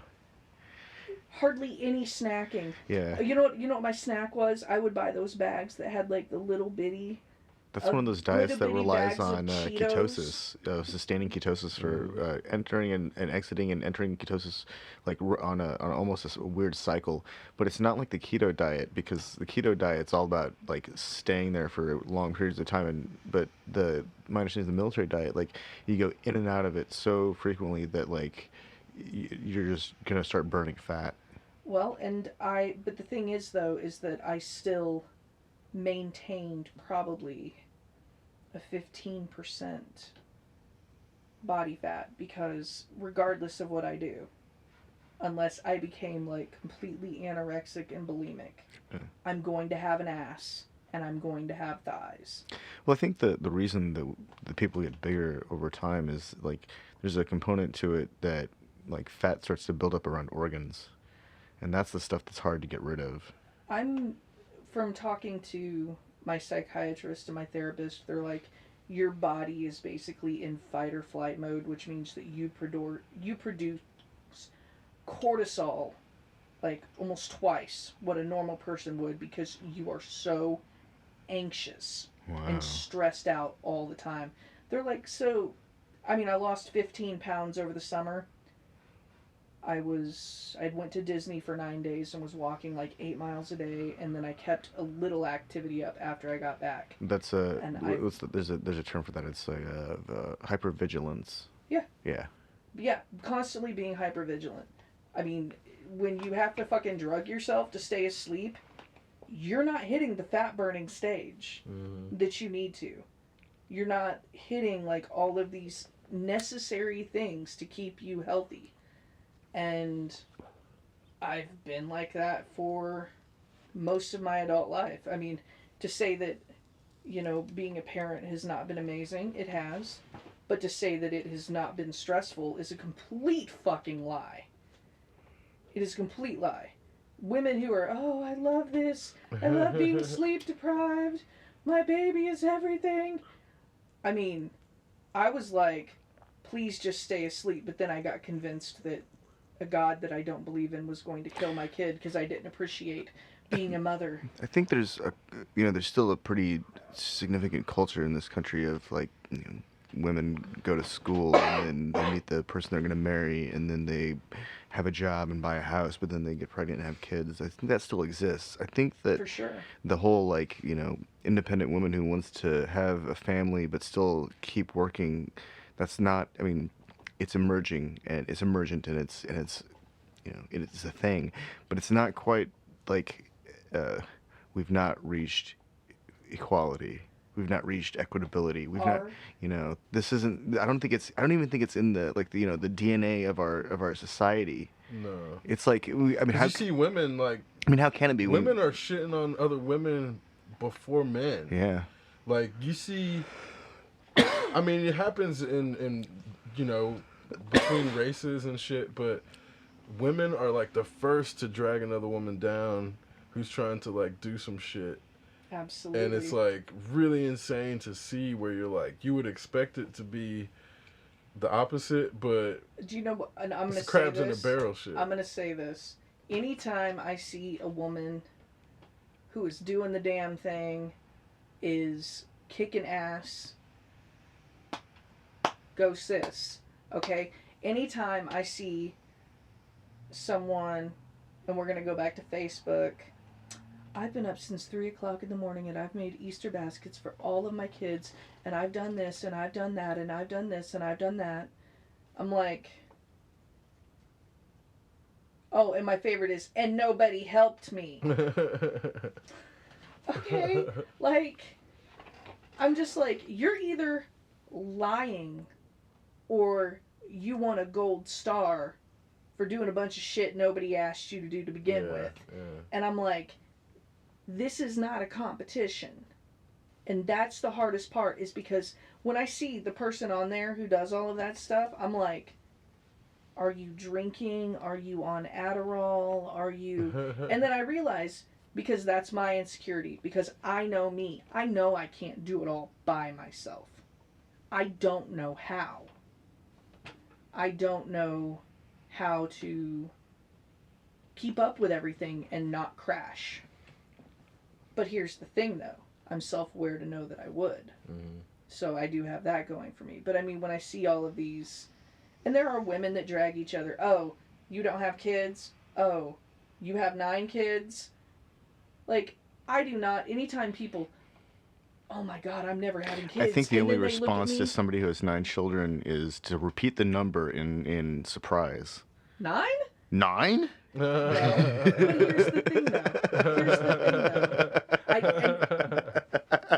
When anybody says to me, they're like, I do not ever want to have kids, and they think they've offended me, I always say to them, then you shouldn't. Right, yeah. You absolutely should not. If you say you do not want to have kids, and then you turn around and have kids, the likelihood that it's going to be the best decision that you ever made is so slim. Now, once in a while, Ebenezer Scrooge's heart will awaken and, fucking grow 3 sizes that day from having their own kid. Is there a difference between I don't want to have kids and I'm not going to have kids? To me, I think there is, because then you see people who, it's hard to say get stuck with it, but get in a situation where they have no choice. Yeah. Because then it becomes an issue where like when they become resigned to it, and as a male, obviously, like if you don't get a fucking vasectomy, that's on you. Like, that's what it comes down to. Men are responsible for 100% of pregnancies. But the all issue day. becomes, at the same time, like, I get, like, every dude's not in a situation where they can fucking go store their sperm and get a vasectomy while they're waiting on the proper woman or what they believe is the proper. So I get on the one hand But why people don't want to get vasectomies before they've we also proliferated. we've got we've got this strange, you know, situation where people don't realize what level of technology we really have, and the future has existed for a while now, and it just kind of looks like it's still the, you know, what it looks like. We could have giant glass structures that were energy efficient and produced water while they produced electricity without having to burn anything, and we could also produce, you know, the constituents of new buildings while we're creating this energy and water. But it's not in the interests of you know, the barons of industry. Well, and at the same time, anytime, my favorite is, Blade Runner happened in the past. We're supposed to have flying fucking cars. Right. well, when people say that it was an accident that they got pregnant. Yeah, that's no Oh such yeah, thing. so they were just like laying there, and some dude tripped, and his dick fell in some chick, and he Right, yeah. nutted, and or some dude just laying there, and he happened to be hard, and some chick happened to fall on his dick, and he nutted, and then, like, you know, there's, unless it's like rape, I think that it takes two to tango. Now, this is my point. I was promiscuous as fuck. Really, really, really was. But never got pregnant. Also, I think if I like turned someone 18. says "don't come inside me," then like that involves that's kind of there, right? Yeah. Yeah. You better fucking have your pullout game, bitch, or I'm gonna punch you in the neck while you're still inside me. But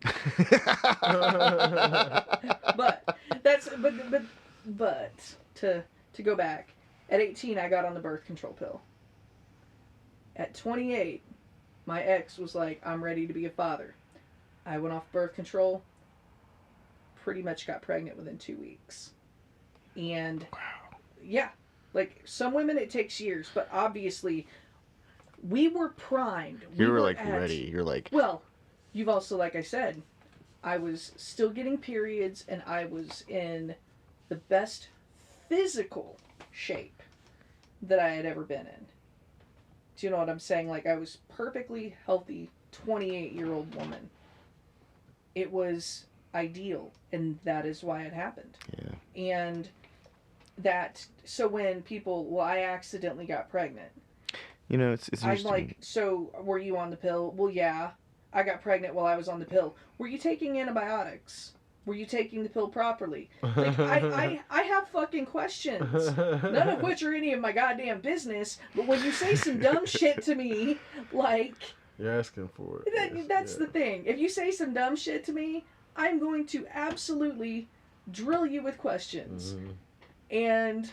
Or, even worse, This is all just coming back to some poor decision making when skills. I walk away. Absolutely. That is the title of this episode, Poor Decision Making Skills. And you know what I mean? And nobody's perfect. Nobody's perfect. No. But the thing is that, you know, when I knew that Matt and I, even before I knew that Matt and I were splitting up, I knew that I was going to get my tubes tied.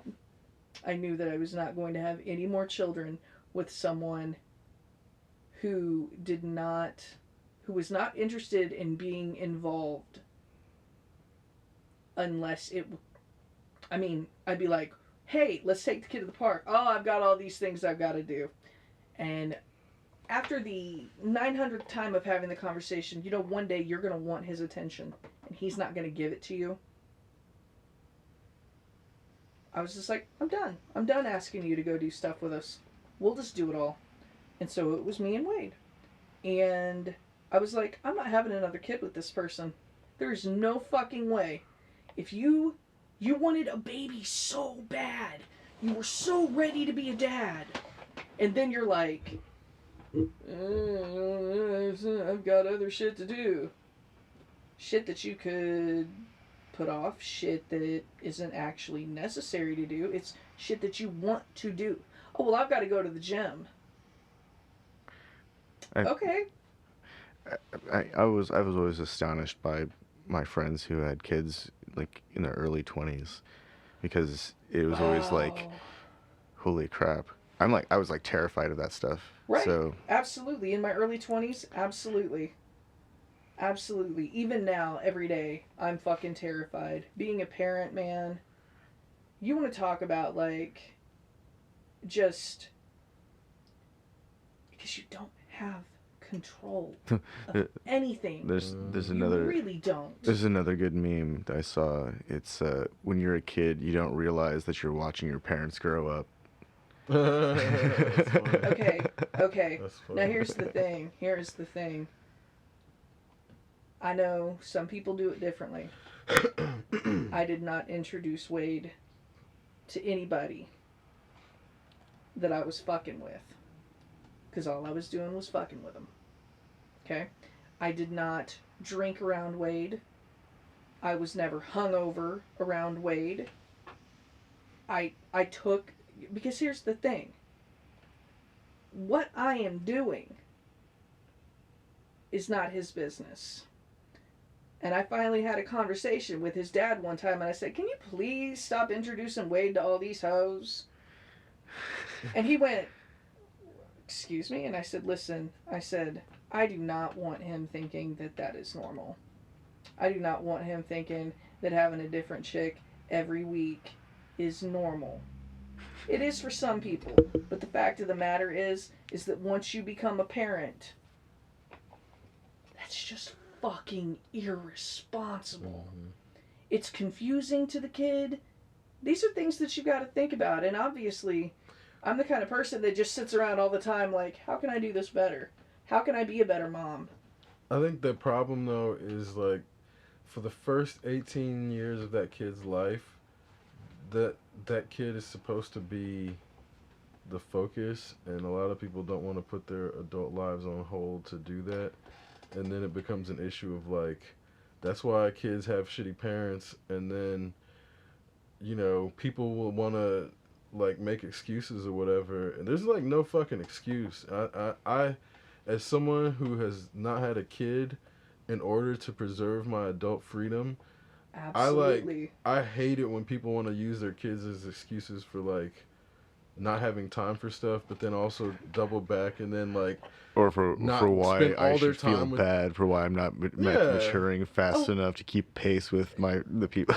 No. Like, it's like as a dude, it's not easy necessarily to not. I mean, it's like easy, but it's like shit happens where you're like, if you don't actually get a vasectomy, you can end up getting somebody pregnant. So that's where it's like, to get this long and not have any kids, people treat it as if like somehow I did it by accident or some shit, and make it like as if not having kids to preserve your freedom is like something you can like stumble into by accident. There is nothing wrong with it. That's how I did not get pregnant till I was 28. I had him when I was 29. That right there was the perfect window for me. And I knew once I hit into my 30s, maybe not such a good idea. So then, like I said, even though I knew I was going to get my tubes tied, then after I got that done, I was like, I don't like having a period. This is motherfucking inconvenient, especially since I ain't trying to have any more babies. So I got what's called a uterine ablation. They go in there, and they basically like Cauterize your shit. cauterize everything. Now, I still get moody. I still get tired. I still get, you know, the stuff, but I don't bloat. I don't menstruate. I don't cramp like I did. And it has been the best decision in the world. When Dennis and I first got together, that was one of the first things I told him. Because if he was like wanting to have more kids, well, then I ain't for you. And when I said to him, told him how old I was 34, and I was like, and, you know, I've had a tubal ligation, he was like, thank God. Because that was his problem with dating younger women. He was like, I don't want to date a 22, 23-year-old who's going to want to have kids. He's like, I've got kids. And at the time, they were like 15 and 17. You know? He's like at the last couple laps at that Yeah. point. He's like, why would I want to do that again? Well, and then me and him get together, and then Wade gets sick. No joke. We got together in December. Wade got sick at the end of April. I called Dennis. I said, I'm going to be here at the hospital for a long time. I don't know when I'm going to be back. I said, if you want to put all of this on hold, I totally get that. I was like, because you are under no obligation. And by the time that phone call ended, he was at the hospital waiting with you.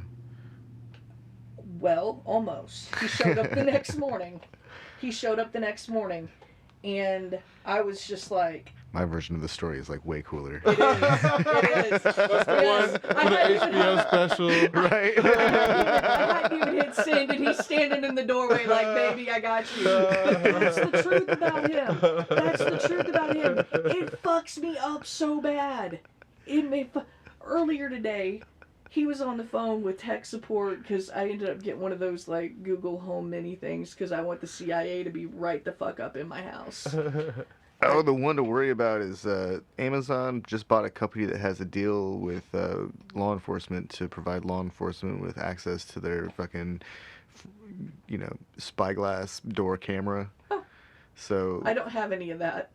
Yeah. I have a handgun. I don't have a spyglass. You have dogs.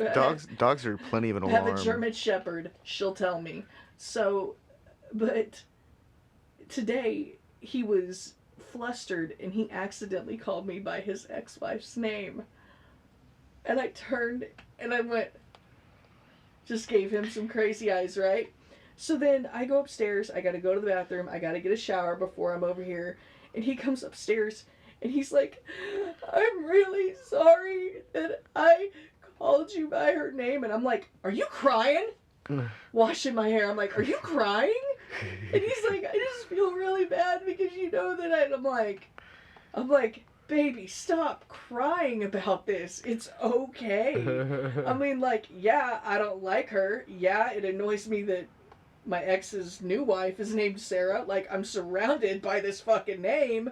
But I'm like, I know that I'm not like her. I know you don't think of her when you're with me. Yeah. Like, but he just...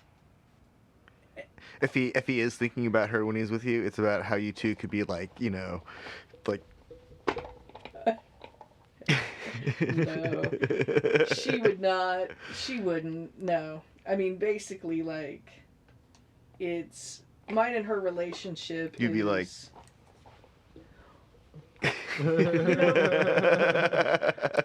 Basically what I have said to her without ever actually saying it is, don't worry, you don't have to parent them anymore. I'm here. Well, I mean, they both come to me when they've got it, when they're stressed out about their mom and their dad. They both just come to me. They cry to me. They're just like, I want to be able to talk to them about these things, but they're just going to get so upset. And I said to them one day, I was like, you do both know that if you have a problem with me, you can actually bring it up to me, right? And they were like, what? And I'm like, yes, if you want to tell me you hate my fucking guts and you think I'm being a bitch, feel free. And they're like, I'm like, no. I'm like, we can actually have a constructive conversation about what your problems with me are. I said, because here's the thing. You're not going to tell me anything I don't already know about me. You're not going to surprise me. I'm like, and honestly, if you actually... I don't know. Teenagers know everything. So, she was a couple months away from turning 18, right? And she's in the car and she's like, once I turn 18, y'all can't tell me nothing. And she said it just like that. And so I reached up and I moved the rearview mirror so I could make eye contact with her. I said, yeah, once you turn 18, I can't go to jail for assault of a minor. Well, that's just assault. You know what I'm saying, though? It's better than assault of a minor, like, in a cosmic sense. When you beat them up when they're under 18, you get in more trouble. You do. Yeah, well, that's just the way that the laws are set up. It's just like laws with more steps. You deserve what you deserve. No, but that was the thing, though, is that when she said that, I was just like... So then, no joke, in the last month, she's like, I don't know how to do anything. I don't know how to make a doctor's appointment. I don't know how to. I need help. I mean, just sobbing. And I was like, I got you. Wait, is this like? I got you. I hope that there's not like a generation of young people out there who are incapable of, There absolutely is. There absolutely is. It's kind of terrifying. Absolutely it is. This is... Don't know to make an appointment with the doctor? They've been on cell phones. They've never had to make a fucking phone call. You can order your Wait, food. they've been using their cell phones their entire lives, but they've never had to make phone calls. Yes, that's what I'm saying. They text, they Snapchat, they Instagram, but to actually make a phone call and talk to someone on the phone. Like, I remember one time she was talking about having a hard time setting up her online bank account, and it was through a bank that's only online. And I said, you can call their tech support. I thought she was going to throw up. And I mean that, like, and I was just like, oh boy. They go all Napoleon Dynamite, like, oh. No, it wasn't like that. It was literally like abject fear and just nausea. And I'm like, and then she was just talking about how she feels like doctors are dismissive of what she's going through. She's like, I tell them I'm depressed and I'm panicked and I don't feel like they're listening. I'm like, have you told them that you've been having panic attacks since you were like 5 years old? And she's like, no. And I'm like, you have to be transparent if you want to get the help that you need. I mean, I literally called IU Behavioral Health and I was like, I threw everybody out of my house the other night before I threatened to burn it down, and I kind of meant it. And they're like, can you come in the day after tomorrow? I'm like, yes, I can. That would be great. You know? But that's the thing, though. That's another thing. People don't want to be transparent. They just want to, which is, in my opinion, yet again, poor decision making. Yeah. Well, I didn't want to tell my doctor that, I do this. Well, that's why you ended up having a heart attack. Or, I mean, every week that I see them, Leah, have you been doing drugs? No. Now, if I had been doing drugs, I'd be like, fuck yeah, I did some drugs. But... Just your cocktail of allergy meds and other things. Antidepressants, mood stabilizers. You know what, though? I feel better than I've felt in years. I mean, really. I genuinely do. It, at the same time, like I said, just pisses me off that it has to be chemically induced. That, like, if I just go without, I'm just... Like, all of those casual nihilism memes where basically people are, like, joking about, like, killing themselves and stuff. I identify with that shit so much. I'm like... This is not normal. Well, and it's at the same time, I wonder how many of those are genuine and how many of those are put out by Russian, I mean, they don't have to be Russian, they could be fucking CIA. That are living through circuitry, yes. Because, living through chemicals. My thing is, if you didn't see those memes, 30 fucking times a day, how many times would you then, have those random thoughts? In that I know that people have them, but at the same time there's so much subliminal messaging and latent subconscious implanting of ideas that happens that shit doesn't even emerge for weeks.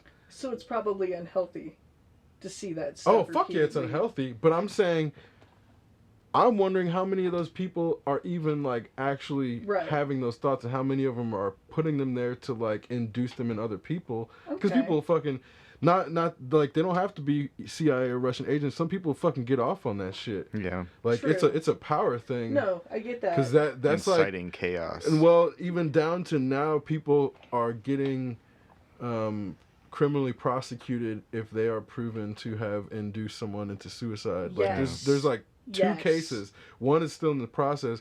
The first one, she was found guilty, And the second one, I think it's still in the process. I Because she's remember trying to that. say, the second one now, she's trying to say that she was trying to convince him not to commit suicide. But there's like over 40,000 text message exchanges that they have to sift through to figure out what actually happened. And the other one was like 75,000 or some shit. Good lord. So what I'm getting at is what these people have done in the first one is it becomes an issue of like when you get inundated so much with an idea, it's like it's like literally like Inception in that you start to not understand which is your idea and which was implanted in your head. And this is kind of where it doesn't take a CIA operation to incept people. A fucking teenager could do it. Like it happens on a level as to where for example, when you see a certain type of person portray a doctor in media, and every time you see a doctor, all those people look the same because they have short hair, they're brunette, they're never blonde, they're always clean shaven, they have blue eyes, but they're tall. There's all these things that you see. If anytime you, like, once you start to have that become the trope or the archetype of what you think as a doctor, anything that is out of that, you're going to question. So these become these subconscious,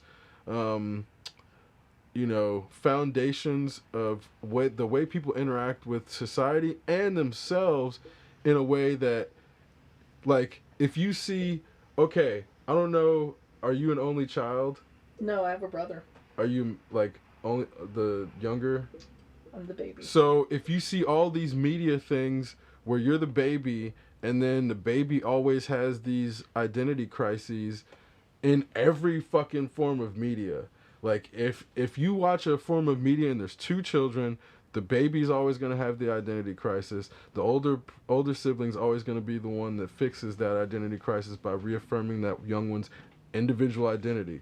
It's a trope that then you add a third one, the middle one becomes the feeling of being ignored, and the baby still has the baby trope, but then the baby gets like special treatment. So there's all these things that media has trained us to feel in the dynamic of our identities that may not even be present. So then we start to adopt them as part of our identities because we've been trained to say, "Oh, I'm the youngest child. I'm the rebel." Like, it's interesting. We both rebelled, and we rebelled in two totally different ways. I started doing drugs, and he started destroying people's properties. He was into property destruction and just that kind of thing. And he's, fucking dudes are over there smoking pot, and I'm like, what you're doing is pretty much fucking evil. And that was, but the thing is though, is that he also took care of me. Do you know what I mean? Like, he made sure. That's what he made sure that I got therapy appointments because my parents, you know what I mean? It's his job to fix the identity crisis. But because that's what media. I mean, yes, it's chicken and egg at this point. But that's what you very rarely see the reverse role. But then there were times when the role did get reversed. He was having a problem with a chick, and I had already been through basically the relationship that he was going through because early bloomer, and we were out and about, and I was like, Josh, sometimes you just gotta drink about some shit. And he went, what do you mean? I said, when I'm having a hard time making a decision because I don't want to be honest with myself, it's like sometimes I just drink about it. I said, sit around, drink. I was like, because I lose the inhibitors that are keeping me from saying the thing out loud, from having the realization of what I need to do. And so we're out drinking, and we haven't said anything a while, and Josh is like, I need to break up with her. And I'm like, yes, you do. I said, but you weren't ready to hear that from me last month when I told you to break up with her and you called me a fucking cunt, I was like, you had to come to this on your own. I said, and sometimes, not always, but sometimes alcohol will help you do that. Then later on, he dropped acid and realized that we are all part of the universe. But I mean, that's the thing, though, is that like, that's the thing that my brother and I, like, we've always, one of us has that role, and it switches when it needs to, because there's shit that I know that he doesn't know, and vice versa. I remember when he wanted to get his wife a ring, he was like, I tried to get a loan. I said, man, you just need to go to like K's or Zales and get the card that's 0 interest. I said, depending on the size rock you're getting her. I said, she doesn't strike me as the type that wants like a $20,000 ring. So, I was like, you know, and he's just like, you were right. He's like, and I had fun picking out her diamond. I was like, there you go. There you go. Yeah. That's a special type of rock right there. You know, I'm all about them lab-grown diamonds, though. I just like shiny stuff. I mean, if Dennis wanted to get me like a big old citrine, I wouldn't be mad about that. That's the thing, though. I just always found like our civilization's obsession with rocks and crystals as ornaments is interesting. I don't know. He bought me a chest piece tattoo. I'm pretty down with that. Oh, that's cool. You know, tattoos are forever. If done properly in your body. No. There are a few places where they are not forever, like the inside of the lips and like fingers and shit like that. Those things go away because there's just not enough material to like hold on to it properly. My bathing suit comes up to here. So the only spot on my tattoo that got any sun was like right here, and even then I'm like an SPF 50 as people sunscreen, and I'm like, I'm not trying to look any older than I already do, and if I don't wear sunscreen, I am going to burn. This may come as a surprise to you guys, but I'm Irish and Welsh. I remember going to a party and there was this guy there that was camping near all of us who was like super ghostly white. And the first day that everyone was setting up their tents and hanging out, we decided to we were gonna play with a hacky sack for like an hour and a half. And he his girlfriend kept telling him to put sunscreen on. He kept saying he was gonna do it, but he didn't. And so at some point he took his shirt off, and so which was a wife beater.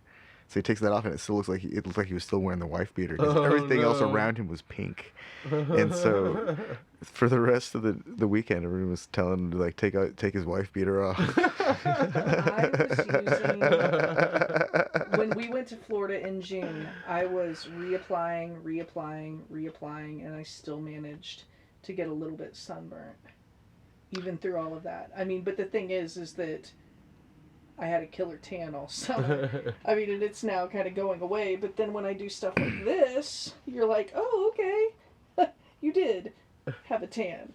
But that's, you know, used to. Yeah, I the last time I had to be out on some water for any period of time, I got this SPF 100 spray application stuff.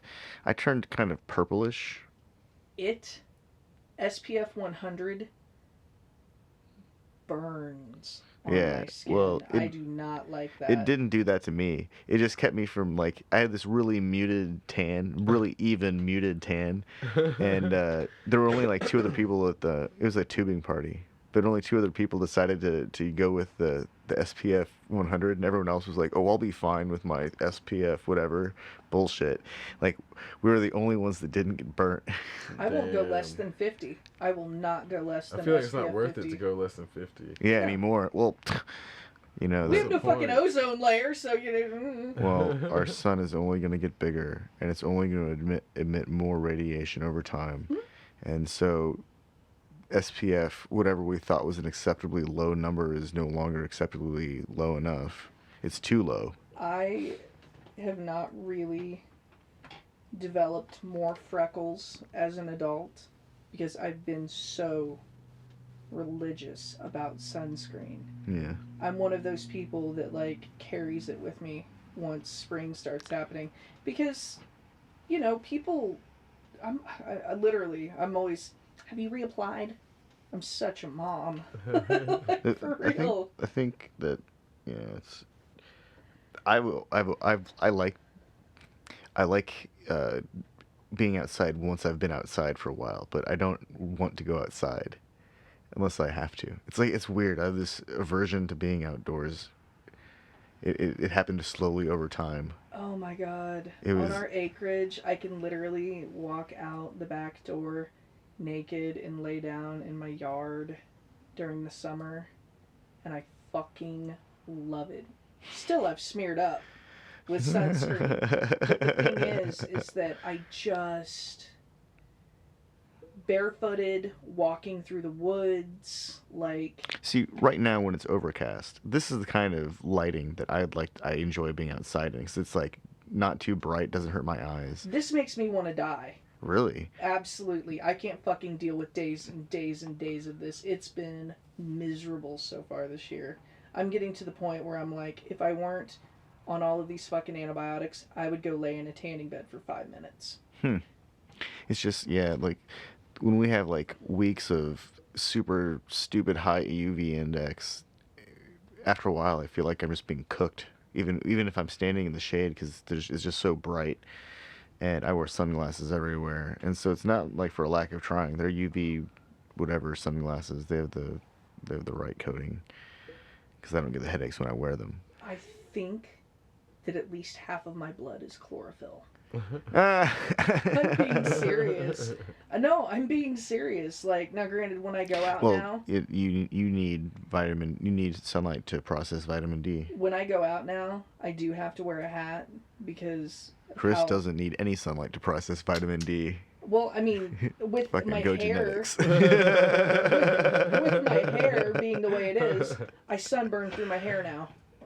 My hair is so light. It's turning white. It's not turning gray. It's turning fucking white. And so now I have to wear a hat if I'm going to be outside for any length of time to keep the top of my head from burning. Because unless I want to literally spray, to keep The my things skull about being from an adult burning. that make you feel like it's actually punishment. Oh, you made it this far? Oh, you think you've made it? We've got something in store for you. Well, it's like I'm regressing. I also had white hair when I was like 3. Like I'm going back. I just had these big white curls, and now it's like, But this, yeah, sunscreen.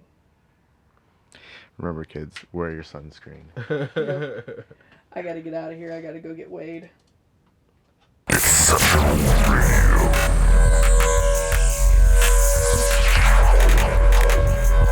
Exceptional Radio is produced live in Sunroom Studios Space Capsule in partnership with KLST 103.5, radiocalicity.org. Remember to catch our Exceptional Radio's live stream on YouTube every Sunday between 1 and 3 p.m. Eastern Standard Time. And thanks again for listening.